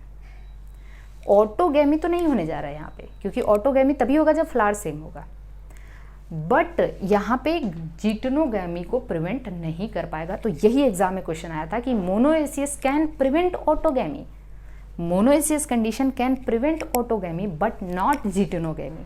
ऑटोगैमी तो प्रिवेंट हो जाएगा क्योंकि फ्लावर जो है डिफरेंट है, लेकिन जिटनोगैमी तो प्रिवेंट नहीं होगा क्योंकि फ्लावर डिफरेंट है, प्लांट सेम है। तो monoecious condition can prevent autogamy but not geitonogamy. However या we can say whereas dioecious condition, जो डायोसी है, डायोसी मतलब प्लांट ही डिफरेंट है, it can prevent both autogamy as well as geitonogamy, क्योंकि plant different है ना। तो डायोसियस कंडीशन दोनों को प्रिवेंट कर लेता है। तो पहली कंडीशन तो यूनिसेक्सुअलिटी होनी चाहिए क्रॉस पॉलिनेशन होने के लिए। मोनोएशियस कंडीशन में फंक्शनली क्रॉस पॉलिनेशन होगा यहाँ पे, क्योंकि जिटनोगैमी प्रिवेंट नहीं होगा। Dioecious condition. दूसरी चीज़ क्या होनी चाहिए, दूसरी चीज़ सिंक्रोनाइजेशन नहीं होता है। सिंक्रोनाइजेशन अगर नहीं होगा मतलब वी कैन से यहाँ पे आपका एसिंक्रोनी होगा। एसिंक्रोनी मतलब कभी मेल पहले मैच्योर हो गया तो कभी फीमेल पहले मैच्योर हो गई। तो अगर मेल पहले मैच्योर हो गया, फीमेल अभी मैच्योर नहीं है, तो उसको तो दूसरे फीमेल के पास जाना पड़ेगा ना, दूसरे प्लांट, उस प्लांट की फीमेल मैच्योर नहीं है तो। और अगर फीमेल पहले मैच्योर हो गई और मेल अभी मैच्योर नहीं है उस प्लांट का, तो उसको दूसरे प्लांट का पॉलन ग्रेन चाहिए, तो ये क्रॉस पॉलिनेशन हुआ। तो इस कंडीशन को हम लोग कहते हैं प्रोटेंड्रस और प्रोटोगाइनी। प्रोटेंड्रस का मतलब ये हुआ कि कभी मेल पहले मैच्योर होना, प्रो मतलब पहले, एंड्रस मतलब मेल, प्रो मतलब पहले, गायनी मतलब फीमेल, ठीक है। तीसरी चीज़ ये है यहाँ पे, दैट इज द जो एंथर और स्टिग्मा के लेवल में डिफरेंस होता है। कभी एंथर कभी छोटा है और स्टिग्मा बड़ी है, कभी स्टिग्मा छोटी है एंथर बड़ा है, तो यहाँ पे भी दिक्कत आती है। तो इसको हम लोग कहते हैं हेट्रोस्टाइली या हेट्रोएंथी, हेट्रोस्टाइली और हेट्रोएंथी, ठीक है ना। हेट्रोएंथी मतलब इनके जो हाइट है उसमें डिफरेंस है, तब भी यहाँ पे सेल पॉलिनेशन नहीं होता, ये क्रॉस पॉलिनेशन होता है। चौथी चीज़ है सेल्फ इनकॉम्पैटिबिलिटी या सेल्फ स्टर्लिटी। सेल्फ स्टर्लिटी का मतलब है ये है कि कभी कभी ये प्लांट के अपने जेनेटिक डिवाइस है। क्या है? This is a genetic device, genetic mechanism या genetic device to prevent self pollination. मतलब प्लांट क्या करेगा, वो जानबूझकर अपने वाले पॉलन ग्रेन को इग्नोर करेगा, स्टिग्मा, या फिर जो जानबूझ के पॉलन ग्रेन अपने वाले स्टिग्मा पे नहीं जाएगा, वो दूसरे पे जाएगा, ताकि इनब्रीडिंग डिप्रेशन को रोका जा सके। तो this is all about the outbreeding devices. ये एग्जाम में पूछा जा चुका है। What is the genetic mechanism? Self इनकॉम्पैटिबिलिटी, खुद से ही इनकॉम्पैटिबल हो जाओ ताकि इनब्रीडिंग डिप्रेशन ना होने पाए। तो this is all about the we can say pollination. बात समझ में आ गई? अब हम लोग देख लेते हैं पॉलिनेटिंग एजेंट क्या है। पॉलिनेटिंग एजेंट में देखिए बच्चों दो तरीके के एजेंट हैं। एक तो है एबायोटिक, है ना, एबायोटिक, और दूसरा है बायोटिक। एबायोटिक और दूसरा क्या है? बायोटिक। एबायोटिक में आपका आ जाएगा वो एयर, पॉलिनेशन बाय एयर, और दूसरा आ जाएगा वाटर। बायोटिक में आपके हम लोग देखेंगे आगे। बायोटिक में आपका मोस्ट इम्पॉर्टेंट जूफिली है। क्या है? जूफिली मतलब बाय एनिमल्स, है ना। और एनिमल्स में भी मोस्ट इम्पॉर्टेंट है आपका एंटोमोफिली का मतलब है बाय इंसेक्ट। और इंसेक्ट में भी आपका मोस्ट कॉमन बीज एंड बटरफ्लाइज। तो ये सब तो आपके हैं। जैसे कुछ एक एग्जाम्पल इंसेक्ट पॉलिनेशन का आपको दिया हुआ है। एमार्फोफैलस जानते हैं? जमीन कंद। एमार्फोफैलस सूरन जिसको कहते हैं, जमीन कंद, ठीक है। एलिफेंट फूट, उसका जो फ्लावर होता है वो 6 फीट टालेस्ट फ्लावर है, ठीक है ना। ये this is the tallest flower, ये 6 फीट हाइट का होता है। यहाँ पे इसका जो वी कैन से पॉलिनेटर है वो होता है यक्का मॉथ। इस फ्लावर का जो पॉलिनेटर है वो हमने इकोलॉजी में पढ़ा था आपको। यक्का मॉथ क्या करता है? It is the only pollinator of this plant. This is the only pollinator of this flower we can say. और ये जो यक्का मॉथ है वो इसके साथ म्यूचुअल एसोसिएशन में रहता है। ये म्यूचुअलिज्म वी कैन से हम लोग जो वहाँ पे पढ़े थे को इवोल्यूशन और को एक्सटेंशन का केस, कि मतलब इसका कोई और पॉलिनेटर नहीं है, ठीक है ना। तो पक्का सी बात है कि यहाँ पे अगर कोई इवोल्यूशन होता है किसी एक में तो दूसरे में भी उसको इवॉल्व करना पड़ेगा, और कोई एक एक्सटिंक्ट होता है तो दूसरा भी एक्सटिंक्ट हो जाएगा। ठीक है, हम लोग इकोलॉजी में ये चीज़ पढ़े हैं। और ये होता क्या है कि जो एमॉर्फोफैलस का जो फ्लावर होता है उसके जो ओवरी के लॉक्यूल्स होते हैं उसमें बड़ी बड़ी कैविटी होती है। भाई इतना बड़ा फ्लावर है तो कैविटी भी बड़ी होगी। उसमें यक्का अपने आता है, अपने अंडे वंडे देता है, ठीक है ना, देती है जो भी है, और उसके बाद उससे फ्रूट वूट लेता है और उसको पॉलिनेट कर देता है। ठीक है, और उससे अपने अंडे उसके वहीं पे सुरक्षित पड़े रहते हैं। तो दोनों म्यूचुअलिज्म में रहते हैं। तो ये एक ऑब्लिगेटरी म्यूचुअल एसोसिएशन का केस है। ओके, तो ये है आपका एयर के द्वारा जो पॉलिनेशन होता है इसको हम लोग कहते हैं एनिमोफिली। क्या कहते हैं? एनिमोफिली। एयर करंट वाटर के द्वारा होता है, इसको हम कहते हैं हाइड्रोफिली। एनिमोफिली और हाइड्रोफिली, इसके कुछ एग्जाम्पल देखिए। एयर पॉलिनेटिंग जो भी प्लांट होंगे उनमें क्या क्या क्राइटेरिया होना चाहिए? पहली चीज, इन दोनों में भाई एयर और वाटर कोई भी हो, फ्लावर को कलरलेस होने की जरूरत, कलर्ड होने की ज़रूरत नहीं है। क्योंकि देखिए कलर्ड फ्लावर, नेक्टर जिसमें हो और जिसमें फ्रेग्रेंस ऑर्डर हो, वो किस में होने चाहिए? जहाँ पे पॉलिनेटर एजेंट की ज़रूरत होती है, वीकेंड से जहाँ पे बायोटिक एजेंट की ज़रूरत है। लेकिन यहाँ पे फ्लावर कैसा होगा? नेक्टरलेस होगा, कलरलेस होगा, ऑर्डरलेस होगा। इसके अलावा क्योंकि एयर पॉलिनेटिंग, एयर से, हवा के वाटर करंट से है, तो पॉलन ग्रेन्स काफ़ी ज़्यादा रिलीज होने चाहिए। मेरी एक एक बात को पॉइंट में नोट करते रहना। Large number of pollen grains की ज़रूरत है, तभी तो जाके भाई, क्योंकि कोई पॉलन ग्रेन तो पहुँचे। पॉलन ग्रेन हल्के होने चाहिए, स्टिकी नहीं होने चाहिए, कहीं जाके चिपक जाए ऐसा नहीं होना चाहिए। पॉलन ग्रेन हल्के होने चाहिए। ठीक है, पॉलन ग्रेन कैसे होने चाहिए? हल्के होने चाहिए। एंथर कैसा होना चाहिए? एंथर का फिलामेंट लंबा होना चाहिए, वर्सेटाइल होना चाहिए। एंथर कैसा होना चाहिए? वर्सेटाइल होना चाहिए, वो घूमता है, और एंथर एक्सपोज होना चाहिए। एंथर इस तरीके से, जैसे ये एंथर है ना, तो पूरी तरह से ऐसे एक्सपोज होना चाहिए ताकि वो ऐसे जो ग्रासेस होते हैं ना, ग्रासेस के एंथर वर्सेटाइल ऐसे हिलते रहें ताकि पॉलन ग्रेन आराम से निकल सके। तो पॉलन ग्रेन हल्का होना चाहिए, लाइट होना चाहिए। ठीक है, large number of pollen grains की ज़रूरत है। इसके अलावा एंथर एक्सपोज होना चाहिए। इसके अलावा एंथर वर्सेटाइल होना चाहिए।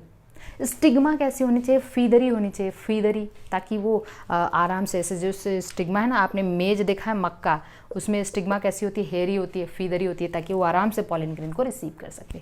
तो इसका एग्जांपल है ये आपका कॉर्न, कॉब जो भी है, ठीक है ना, कॉर्न हो गया। और इसके अलावा आपके ग्रासेस, जो भी ग्रासेस, पोएसी फैमिली में ये बहुत ही कॉमन होता है। वाटर के बारे में हम लोग देख लेते हैं। वाटर में पॉलिनेशन, वाटर पॉलिनेशन देखिए दो होता है, एक तो वाटर के अंदर और एक वाटर के सरफेस पे। जो वाटर के अंदर होता है इसको हम लोग कहते हैं हाइपो मतलब होता ही है अंदर, ठीक है, हाइड्रोफिली, हाइपोहाइड्रोफिली। और दूसरा ये हो गया आपका जो सरफेस पे हुआ वो ईपी हाइड्रोफिली। ये बहुत इंपॉर्टेंट है, एग्जाम में पूछा भी जा चुका है। हाइपोहाइड्रोफिली होता है आपका मेराइन ग्रासेस में, मेराइन ग्रासेस लाइक जोस्टेरा में, जोस्टेरा, जो हाइपो आ रहा है ना, हाइपो में ओ आ रहा है, जोस्टेरा में ओ आ रहा है। और ये आपका होता है वेलिस्नेरिया में। किस में होता है? वेलिस्नेरिया। अब चलिए मैं कुछ चीज़ें आपको यहाँ पे बता दूँ जो आपको एकदम अच्छे से समझ में आ जाएगा। Zostera, Vallisneria, Zostera, Vallisneria. क्या चीज़ें ऐसी होनी चाहिए कि वाटर के अंदर पॉलिनेशन होने की क्राइटेरिया क्या होनी चाहिए? यहाँ पे जो पॉलन ग्रेन है वो रिबन शेप का होना चाहिए ताकि वो वाटर के अंदर जा सके। तो पॉलन ग्रेन कैसा होना चाहिए? पॉलन ग्रेन कैसा होना चाहिए? वो रिबन शेप होना चाहिए, tape shape, ribbon shape, ribbon, ताकि वो वाटर करंट में आराम से जा सके। यहाँ पे वाटर के सरफेस, जैसे ये वाटर है, वाटर बॉडी है, इसके सरफेस पे पॉलिनेशन हो रहा है, मतलब पॉलन ग्रेन कैसा होना चाहिए? राउंड होना चाहिए। पॉलन ग्रेन कैसा होना चाहिए? पॉलन ग्रेन राउंड होना चाहिए। वेलिस्नेरिया, ठीक है। वाटर के अंदर पॉलिनेशन होने के लिए सबसे चीज़ तो ये है कि pollen grain should not be wettable. Pollen grain भीगना नहीं चाहिए, वो वेटेबल नहीं होना चाहिए, इसलिए that must be covered with the mucilaginous covering. Pollen grain किससे कवर होना चाहिए? म्यूसिलेजिनस कवरिंग से कवर होना चाहिए, म्यूसिलेजिनस कवरिंग से कवर होना चाहिए। हाइपोहाइड्रोफिली जो है that is very rare, approximately 30 genera में ही होता है, ये 30 जेनरा के प्लांट जेनरा में होता है, और वो भी मोस्टली मोनोकॉट। ये 3 पॉइंट बहुत इंपॉर्टेंट है, मोस्टली मोनोकॉट्स में होता है, ये 3 पॉइंट बहुत ही इंपॉर्टेंट है। यहाँ तक बात समझ में आ चुकी है, कोई दिक्कत? अब हम लोग देखते हैं अगली चीज़। अगली चीज़ ये देखते हैं कि ज़रूरी नहीं है कि सारे के सारे एक्वेटिक प्लांट में हाइड्रोफिली हो। मतलब आप ऐसा सोच रहे होंगे कि जो वाटर में पाए जाने वाले जो प्लांट्स हैं उनमें ज़रूरी है कि वाटर पॉलिनेशन, ऐसा नहीं। कुछ वाटर प्लांट्स ऐसे होते हैं जैसे आइकॉर्निया, ठीक है ना, जैसे आइकॉर्निया हो गया, वाटर हाइसिंथ जिसको हम कहते हैं, वाटर हाइसिंथ, ठीक है। इसके अलावा वाटर लिली, ये सब एक्चुअली एक्वेटिक प्लांट हैं, फिर भी इनमें पॉलिनेशन इंसेक्ट और विंड से होता है। इंसेक्ट और विंड मतलब एयर पॉलिनेशन होता है। यहाँ पे वाटर पॉलिनेशन, तो आपसे एग्जामिनर क्वेश्चन पूछ सकता है। तो I think this point is very very clear to all of you. Now हम लोग अब आगे चलते हैं। देखिए भाई, लेक्चर थोड़ा सा तो बड़ा होना ही है, इसमें कोई डाउट नहीं होना चाहिए, क्योंकि इतना बड़ा चैप्टर है। मैं 1.5 घंटे में ख़त्म करने की सोच रही हूँ, तो बहुत बड़ी बात है ये, ठीक है। आपको देखना पड़ेगा, आप वैसे भी 2 घंटे का लेक्चर अटेंड करते हो ना, तो आपको समझना पड़ेगा, कैसे भी आपको समझना है, कैसे भी आपको हिम्मत दिखानी है। अब मेरे बारे में सोचिए, मैं कितना कंटिन्यूस, कितने देर से बोल रही हूँ, अभी भी मुझे बोलना ही है, मैं सांस भी नहीं ले रही हूँ, है ना। सांस नहीं लेने का मतलब मैं बीच में रुक नहीं रही हूँ, सांस तो ले ही रही हूँ। अब आगे हम लोग देख लेते हैं, ये हमें समझ में आ चुका है, ये सारी चीज़ें, पॉलिनेशन सारी चीज़ें। अब हमारे दिमाग में हम पीछे चलते हैं। हमने पॉलन ग्रेन का स्ट्रक्चर देख लिया था, हमने एक ओव्यूल या एम्ब्रियो सैक का स्ट्रक्चर देख लिया था। एम्ब्रियो सैक याद है ना, 7 सेल्ड 8 न्यूक्लिएटेड स्टेज। अब हम लोग देखते हैं pollen pistil interaction. Pollen pistil interaction, देखिए पॉलन पिस्टिल इंटरैक्शन में क्या होता है भाई, पॉलन ग्रेन आया, पिस्टिल के स्टिग्मा पे आया, ठीक है ना। ये हमारा पिस्टिल है, चलिए मैं बड़ा बना रही हूँ ताकि आपको समझ में आ जाए। ये हमारा पिस्टिल है, इसके अंदर क्या है बताओ मुझे, ये ओवरी है, ओवरी के अंदर ओव्यूल है, ओव्यूल के अंदर क्या है, एम्ब्रियो सैक है। बात समझ में है, ओव्यूल के अंदर ही तो एम्ब्रियो सैक है ना, ओव्यूल का एक न्यूसेलस ही तो पूरा का पूरा एम्ब्रियो सैक बनाया है ना। एम्ब्रियो सैक से उसके अंदर, एम्ब्रियो सैक के अंदर क्या है, एम्ब्रियो सैक के अंदर क्या है जल्दी बताओ आप, एग है और पोलर न्यूक्लियाई है, ठीक है। यहाँ तक चीज़ें समझ में आ गई। पॉलन ग्रेन देखिए, अब ये स्टिग्मा है भाई, एक प्लेटफॉर्म प्रोवाइड कर रहा है, तो ज़रूरी नहीं है कि सेम स्पीसीज़ का पॉलन ग्रेन यहाँ पे आए, किसी दूसरे स्पीसीज़ का भी पॉलन ग्रेन आ सकता है।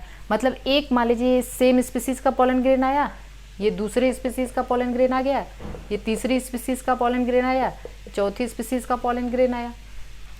स्टिग्मा इतनी, लेकिन स्टिग्मा उसी पॉलन को रिसीव करती है जो राइट टाइप हो। तो हम जो सेम स्पीसीज़ का होगा इसको हम राइट टाइप कहेंगे, और इन सब को हम रॉन्ग टाइप कहेंगे। जो राइट टाइप है उसको हम कॉम्पैटिबल टाइप कहेंगे, क्या कहेंगे, कॉम्पैटिबल टाइप, और जो रॉन्ग टाइप है उसको हम कहेंगे इनकॉम्पैटिबल टाइप। तो स्टिग्मा और पॉलन के बीच में कुछ केमिकल इंटरैक्शंस होते हैं, जिसकी वजह से वो पहचान पाते हैं एक दूसरे को कि हम लोग सही हैं, हम लोग सही जा रहे हैं, ठीक है ना। तो there are chemical dialogues between pistil and pollens to facilitate the we can say right process, ठीक है। तो पॉलन राइट टाइप को हम लोग कहेंगे स्टिग्मा हमेशा राइट टाइप को रिसीव करेगी। जब वो राइट टाइप को रिसीव करेगी, अब हमारे दिमाग में एक चीज़ ये आना चाहिए कि ये पॉलन या तो 2 सेल्ड स्टेज में होगा या 3 सेल्ड स्टेज में होगा। अगर ये 2 सेल्ड स्टेज में है तो एक वेजिटेटिव सेल होगा, एक जनरेटिव सेल होगा। 3 सेल्ड में है तो एक वेजिटेटिव होगा, 2 मेल गैमीट होगा। कोई दिक्कत नहीं, 2 सेल्ड में है तो भी जनरेटिव सेल डिवाइड करके 2 मेल गैमीट बना देगा। मान लीजिए यहाँ पे एग है, ये ओव्यूल है। अब ओव्यूल जैसे ये पॉलन इस पे आया, पॉलन अपने राइट टाइप पॉलन को उसने रिसीव किया, उसके बाद जैसे आपके घर कोई आया तो सबसे पहले आप क्या करोगे, उसको पानी पिलाओगे ना, है ना। तो उसी तरीके से स्टिग्मा से वो वाटर लेता है, उस पर जर्मिनेट करता है।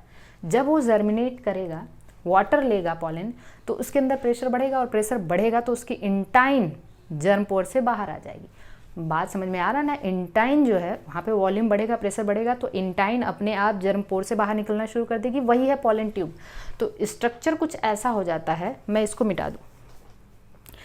अब ये पॉलन ट्यूब निकला निकला निकला निकला, ठीक है ना। अब मैं ये पहले मैं बना दे रही हूँ, इसके बाद बता रही। ये है पॉलन ट्यूब। देखिए ये जर्म पोर है, सपोज करिए ये जर्म पोर है, ये एक्साइन है, ये इंटाइन है, ठीक है। इंटाइन का ही एक्सटेंशन है ये pollen tube. Pollen tube, pollen tube intine के अंदर क्या क्या था जल्दी बताओ मुझे। सेल के अंदर एक वेजिटेटिव सेल था और 2 मेल गैमीट है, 2 मेल गैमीट है, 2 मेल गैमीट यहाँ पीछे पीछे लगे हुए हैं। वेजिटेटिव सेल का जो न्यूक्लियस है ना, ओव्यूल कुछ केमिकल सिक्रीट करता है, ये ओव्यूल कुछ केमिकल सिक्रीट करता है, उसकी तरफ पॉलन ट्यूब अट्रैक्ट होता है, इसलिए इसको हम कहते हैं कीमोट्रॉपिज्म। कीमोट्रॉपिज्म क्योंकि मूवमेंट नहीं हो रहा है, एक प्लेस से दूसरी प्लेस तक मूवमेंट नहीं हो रहा है। पॉलन ट्यूब, पॉलन ग्रेन तो एक ही जगह है ना, इस मूवमेंट को हम लोग कहते हैं कीमोट्रॉपिज्म। पॉलन ट्यूब का जाना, पॉलन ट्यूब का ओव्यूल की तरफ जाना, इसको हम कहते हैं chemotropism. Are you getting my points? तो अब मैं थोड़ा सा क्या कह रही थी, अब जैसे जैसे जैसे जैसे पॉलन ट्यूब इसको सेंस करते करते करते करते आगे आता है ओव्यूल को, इसका जो ट्यूब न्यूक्लियस है ना वो धीरे धीरे खत्म होता जाता है। और आपको पता है कि इंटाइन कितनी बड़ी होगी, एक बैलून होता है, बैलून को आप अगर फुलाएंगे तो एक टाइम आएगा वो बर्स्ट कर जाएगा। इस तरीके से इंटाइन जब एकदम पतली हो जाती है तो ओव्यूल के पास आते से ही ये क्या हो जाती है, बर्स्ट हो जाती है। ओव्यूल के अंदर एम्ब्रियो सैक, एम्ब्रियो सैक के अंदर आते से ही बर्स्ट हो जाए। मान लीजिए मैं एम्ब्रियो सैक है, ये एम्ब्रियो सैक में ये 3 एंटीपोडल सेल है और ये 2 सिनर्जिड सेल है ना, ये 2, एक तो एग सेल हो गया, ये एग सेल, और 2 सिनर्जिड सेल है। सिनर्जिड सेल के पास ये फिलीफॉर्म एपरेटस होते हैं। क्या होते हैं? Filiform apparatus. सिनर्जिड सेल के पास फिलीफॉर्म एपरेटस होते हैं। मान लीजिए जैसे यहाँ पॉलन ट्यूब जो है एक सिनर्जिड सेल से एंटर करता है और फिलीफॉर्म एपरेटस पॉलन ट्यूब को डायरेक्शन प्रोवाइड करता है। फिलीफॉर्म एपरेटस पॉलन ट्यूब को डायरेक्शन प्रोवाइड करता है। और जैसे ये एक से एंटर किया तो ये एक सिनर्जिड सेल खत्म हो गई। ये हमारा एग है, ठीक है ना, ये हमारे पोलर न्यूक्लियाई हैं, है ना, N+N। ये एंटीपोडल सेल हैं। एंटीपोडल सेल कहाँ होते हैं? चैलेजल एंड पे। और ये कहाँ होते हैं? माइक्रोपाइलर एंड पे।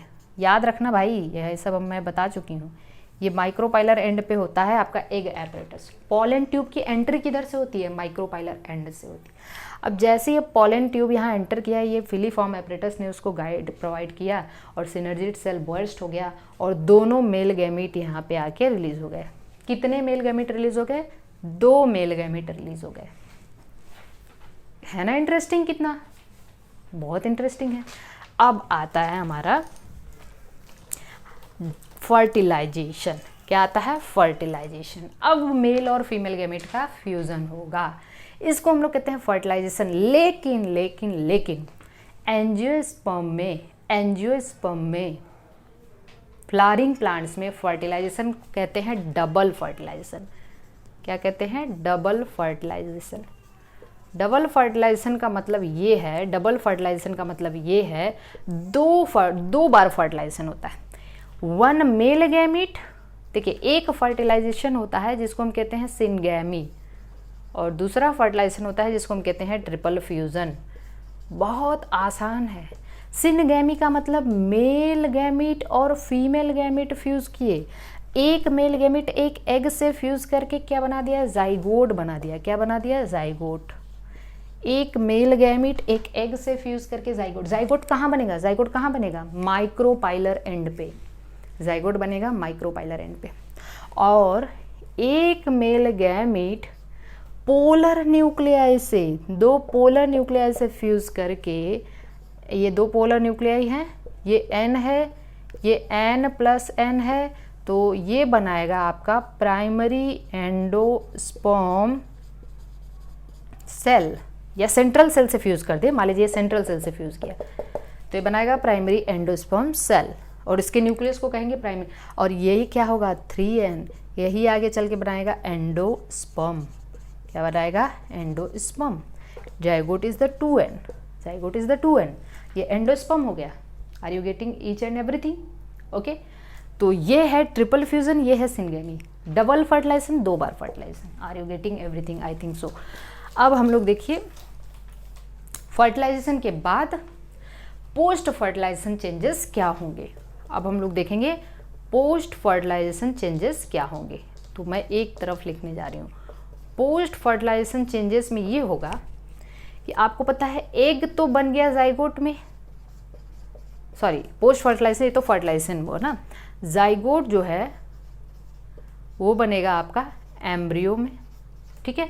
ये प्राइमरी एंडोस्पर्म या PEN जिसको कहते हैं, PEN प्राइमरी एंडोस्पर्म न्यूक्लियस, या we can say primary endosperm cell बनाएगा आपका एंडोस्पर्म। क्या बनाएगा? एंडोस्पर्म। याद रखना जो ओव्यूल था, ओव्यूल बना लिया आपका सीड, जो ओवरी था, ओवरी बना लिया आपका फ्रूट, ओवरी क्या बना लिया आपका? फ्रूट बना लिए, ओवरी बना लिए फ्रूट। जो ओवरी वॉल थे, ओवरी की जो वॉल थी वो बना ली फ्रूट वॉल। क्या बना ली? फ्रूट वॉल, जिसको हम कहते हैं पेरिकार्प। और क्या क्या स्ट्रक्चर आपको याद है? आपने देखा था न्यूसेलस, न्यूसेलस हालांकि डिजेनरेट हो जाता है, लेकिन कुछ ऐसे प्लांट होते हैं, कुछ ऐसे प्लांट होते हैं, ये न्यूसेलस बनाता है आपका पेरिस्पर्म। क्या बना देता है? पेरिस्पर्म। जैसे ब्लैक पेपर, याद रखना ये सब आपके बुक का एग्जाम्पल दिया है, and beet, black pepper and beet में न्यूसेलस पेरिस्पर्म बना लेता है। उसके बाद जो एंटीपोडल सेल्स थे, जो सिनर्जिड सेल थे, ये सब क्या हो गए? डिस्ट्रॉय हो गए। तो these are the post fertilization changes. Actually ये बहुत इंपॉर्टेंट है, आपको याद रखना होगा। पोस्ट फर्टिलाइजेशन चेंजेस यही होता है। Are you getting everything? Now come to the next. अब हम लोग देखते हैं एंडोस्पर्म क्या है। अभी हमने आपको बताया, देखिए हमारे पास 2 चीज़ तो बनी। एक चीज़ बना एंडोस्पर्म, मतलब primary endosperm cell, primary endosperm cell, और दूसरा जाइगोट। देखिए सेल ये बना है, यहाँ पे एक बन गया हमारे पास प्राइमरी एंडोस्पर्म सेल, और दूसरा हमारे पास बना जाइगोट। जाइगोट से हमें बनाना है एम्ब्रियो, और प्राइमरी एंडोस्पर्म सेल से बनाना है एंडोस्पर्म। तो देखिए होता क्या है, एंडोस्पर्म ही इसको जाइगोट को नरिशमेंट प्रोवाइड करेगा। तो जाइगोट से एम्ब्रियो बनने से पहले एंडोस्पर्म थोड़ा बन जाता है। इसलिए बन जाता है एंडोस्पर्म कि ताकि जो बनने वाला जो एम्ब्रियो है उसको नरिशमेंट मिलता रहे, ठीक है। तो आगे हम लोग देखते हैं एंडोस्पर्म क्या है। एंडोस्पर्म 3 तरीके का होता है, ठीक है। मैं 2 तरीके का आपके बुक में दिया हुआ है, मैं 3 बता दे रही हूँ। एक होता है फ्री न्यूक्लियर, दूसरा होता है सेल्यूलर, और तीसरा होता है हेलोबियल। जो फ्री न्यूक्लियर होता है उसमें क्या होता है कि मान लीजिए एंडोस्पर्म सेल है, मतलब प्राइमरी एंडोस्पर्म सेल है, इसमें केवल और केवल न्यूक्लियस पहले डिवाइड करता है। मतलब karyokinesis is not followed by cytokinesis. तो ये कैसी कंडीशन हो जाती है? सिंसाइसियम कंडीशन। बहुत बार एग्जाम्पल मैंने आपको बताया है, सिंसाइसियम कंडीशन हो जाती है। मल्टी न्यूक्लिएट कंडीशन, बहुत बार मैंने आपको ये एग्जाम्पल बताया है। Multi nucleate condition cell division पढ़ाते time. Karyokinesis not followed by cytokinesis. Free nuclear मतलब न्यूक्लियस फ्री होते हैं। ये आपने कोकोनट देखा है, कोकोनट का जो वाटर होता है, कोकोनट मिल्क जो होता है, that is the example of free nuclear. Coconut milk, coconut milk. Cellular में कैरियोकाइनेसिस भी हुआ, साइटोकाइनेसिस। कैरियोकाइनेसिस एक सेल से 2 मतलब सेल डिवीजन भी हुआ, साइटोप्लाज्म न्यूक्लियस डिवीजन के बाद साइटोप्लाज्म डिवीजन भी हुआ। जो आप कोकोनट का जो सॉलिड पार्ट है, ठीक है ना, कोकोनट कर्नल जो होता है, जो सॉलिड पार्ट होता है, कर्नल ऑफ कोकोनट, ठीक है, उसको हम लोग कहते हैं, वो क्या है? सेलुलर है। यहाँ तक चीज़ें समझ में आ चुकी हैं। हेलोबियल में क्या होता है? आधा फ्री न्यूक्लियर होता है और आधा सेलुलर होता है। आधा फ्री न्यूक्लियर होता है, आधा सेलुलर होता है। तो this is about the endosperm. यहाँ तक चीज़ें समझ में आ गई। अब हम लोग देखेंगे नेक्स्ट इज द जो है आपका एम्ब्रियो। एम्ब्रियो बनने की प्रोसेस को हम लोग कहते हैं एम्ब्रियोजेनी। क्या कहते हैं? एम्ब्रियोजेनी। एम्ब्रियोजेनी या एम्ब्रियोजेनेसिस। तो स्टेप क्या आता है, सबसे पहले जाइगोट, ठीक है, जाइगोट से आपका पहले बनेगा प्रो एम्ब्रियो। क्या बनेगा, सबसे पहले जाइगोट, फिर प्रो एम्ब्रियो, फिर ये बहुत बार आपसे एग्जाम में पूछा जा चुका है प्रो एम्ब्रियो। प्रो एम्ब्रियो से आपका जो प्रोवाइड्स ना ग्लोब्यूलर स्टेज आएगा, जो एम्ब्रियो का शेप होता है मैं उसको बता दे रही हूँ। फिर हार्ट स्टेज आएगा, हार्ट शेप, और फिर आएगा मैच्योर स्टेज। तो देखिए ये पूरा एम्ब्रियोजेनी में ऐसे जाइगोट डिवाइड करके प्रो एम्ब्रियो बनाएगा, फिर एक स्टेज आएगा ग्लोब्यूलर, फिर हार्ट शेप। इसको आप इससे याद आप एक न्यूमोनिक से याद रख सकते हो, जू प्रोवाइड, ठीक है ना, जू provides good home for mammal, ठीक है, फॉर को आप हटा दीजिए, zygote, pro embryo, globular shape, heart shape और मैच्योर स्टेज। जू provides good home for mammals, ठीक है, ये मैंने निमोनिक बनाया है, तो आप इसको इस तरीके से याद रख सकते हो, ठीक है। अब 2-3 छोटी छोटी चीज़ें बच गई हैं, उसको हम लोग पढ़ लेते हैं। आई एम एक्सट्रीमली टायर्ड, लेकिन फिर भी मैं पढ़ाने की कोशिश कर रही हूँ। अब ध्यान दीजिएगा, केवल हार्डली 10 मिनट में और लूँगी आपका, और ये चैप्टर कंप्लीट हो जाएगा। तो चलिए अब हम लोग देख लेते हैं कि एंडोस्पर्म या एम्ब्रियो कितने टाइप का होता है। एम्ब्रियो या फिर इसको हम सीड भी कह लें, तो हम जानते हैं कि डाइकॉट एम्ब्रियो, डाइकॉट सीड का एम्ब्रियो कैसा होता है, और मोनोकॉट। तो मैं यहाँ पे पहले डाइकॉट लिख रही हूँ, डाइकॉट, क्योंकि देखिए मैं कुछ चीज़ छोड़ती नहीं हूँ, सारी चीज़ें पढ़ाने की कोशिश करती हूँ, इसलिए थोड़ा सा टाइम ज़्यादा। अब मैं भी लिख दूँ कि जो है reproduction in flowering plants in just 30 minutes, ख़त्म कर दूँगी मैं हेडिंग बता बता के, नहीं हो पाएगा मुझसे। तो खुद को सेटिस्फैक्शन मिलना चाहिए, इसलिए मैं देखिए कोशिश तो कर रही हूँ ना, मैं 1.5 घंटे 1 घंटे 40 मिनट के आसपास में इतना बड़ा चैप्टर ख़त्म कर रही हूँ, मजाक थोड़े है। तो देखिए डाइकॉट और मोनोकॉट्स एम्ब्रियो में हम लोग डिफरेंस देखेंगे। देखिए डाइकॉट सीड में एक्चुअली क्या होता है, डाइकॉट सीड उसमें एक ये इस तरीके से स्ट्रक्चर देखिए, एक होता है एम्ब्रियोनल एक्सिस, 2 कॉटिलीडन होते हैं ना, this is the cotyledons, there are 2 cotyledons in dicot seed. इसको हम लोग कहते हैं एम्ब्रियोनल एक्सिस। ये क्या है, एम्ब्रियोनल एक्सिस है, this is the embryonal axis. Embryonal, ये इसका जो नीचे वाला पार्ट है ये है रूट टिप, रूट टिप, या फिर इसी को हम रेडिकल कहेंगे, आगे चल के ये रूट सिस्टम बनाएगा। ये शूट टिप है जिसको हम प्लिम्यूल कहेंगे, प्लिम्यूल आगे चल के शूट सिस्टम बनाएगा। कॉटिलीडन, अब देखिए कॉटिलीडन और रूट टिप के बीच का जो एम्ब्रियोनल एक्सिस वाला पार्ट है इसको हम कहते हैं हाइपोकोटाइल। इसको हम क्या कहते हैं, हाइपोकोटाइल, हाइपो मतलब नीचे। कॉटिलीडन के ऊपर और शूट टिप के नीचे वाला जो एम्ब्रियोनल एक्सिस का पार्ट है उसको हम कहते हैं इपिकोटाइल। इसको हम क्या कहते हैं, इपिकोटाइल। यानी दिक्कत कुछ भी नहीं है। Epicotyl is the part of embryonal axis above the cotyledon and we can say below the shoot tip, है ना। तो this is about the dicot seed. Monocot seed में आपको पता है कि केवल एक ही का एम्ब्रियो होता है या seed we can say cotyledon होता है, जिसको और जो कि आपके एम्ब्रियोनल एक्सिस के लेटरल साइड पे प्रेजेंट होता है इस तरीके से, ठीक है। तो अब ये जो हो गया आपका एम्ब्रियोनल एक्सिस, ये इस एक कॉटिलीडन को ही हम लोग कहते हैं स्क्यूटेलम।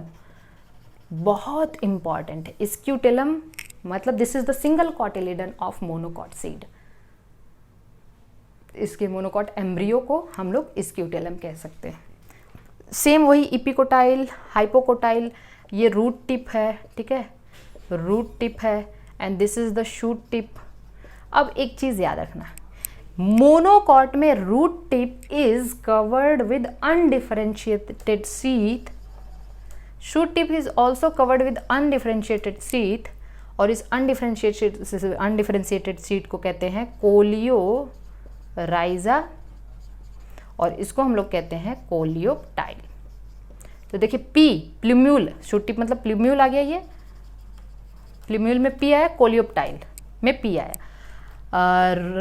रेडिकल में आ रहा है, कोलियोराइजा में आ रहा है। तो radicle is surrounded by undifferentiated sheath that is called as coleorhiza and plumule is surrounded by undifferentiated sheath that is called as coleoptile. तो कोलियोप्टाइल, कोलियोराइजा और प्लूम्यूल का केस, सॉरी स्क्यूटेलम का केस आपको बस और बस मोनोकॉट में देखने मिलेगा। यहाँ तक बात समझ में आ चुकी है। 2-3 पॉइंट्स हम आपको और बता दें जो आपको जल्दी जल्दी में बताने की कोशिश कर रही हूँ। सीड के बारे में मैंने आपको बता ही दिया है। कुछ ऐसे सीड होते हैं, देखिए हम लोग इसको उसमें भी पढ़ेंगे, सीड एल्बुमिनस, नॉन एल्बुमिनस कौन होता है, तो हम लोग मार्फोलॉजी वाले चैप्टर में भी पढ़ेंगे, तो यहाँ पे उसको पढ़ने की ज़रूरत नहीं है, ठीक है। और अब हम लोग देख लेते हैं कि फ्रूट क्या होता है भाई। फ्रूट आपको पता है जो ओवरी है, ओवरी ही डेवलप होती है ना फ्रूट में, ओवरी डेवलप इनटू फ्रूट। अब कुछ ऐसे फ्रूट होते हैं जो फ्लेसी हैं, जूसी हैं, कुछ ऐसे हैं जो ड्राई हैं, जैसे आपका पीनट हो गया, मस्टर्ड हो गया, ये सब ड्राई फ्रूट हो गए, मैंगो हो गया, एप्पल हो गया, गुआवा हो गया, ये सब फ्लेसी फ्रूट हो गए, है ना। फ्रूट भी आगे चल के 2 तरीके का होता है, एक होता है ट्रू फ्रूट और एक होता है फॉल्स फ्रूट। बात को अच्छे से समझने की कोशिश करना। ट्रू फ्रूट्स का मतलब ये है जो ओवरी से डेवलप होता है, किससे, ओवरी से डेवलप होता है, इसको हम लोग कहते हैं ट्रू फ्रूट। लेकिन ओवरी के अदर देन ओवरी किसी और पार्ट से डेवलप होता है, like thalamus, like thalamus. Thalamus क्या होता है, जो आपका फ्लावर का जो बेस होता है उसको हम लोग थैलमस कहते हैं, ठीक है। अगर कुछ ऐसे फ्रूट्स होते हैं जो थैलमस से डेवलप होते हैं उसको हम लोग कहते हैं फॉल्स फ्रूट।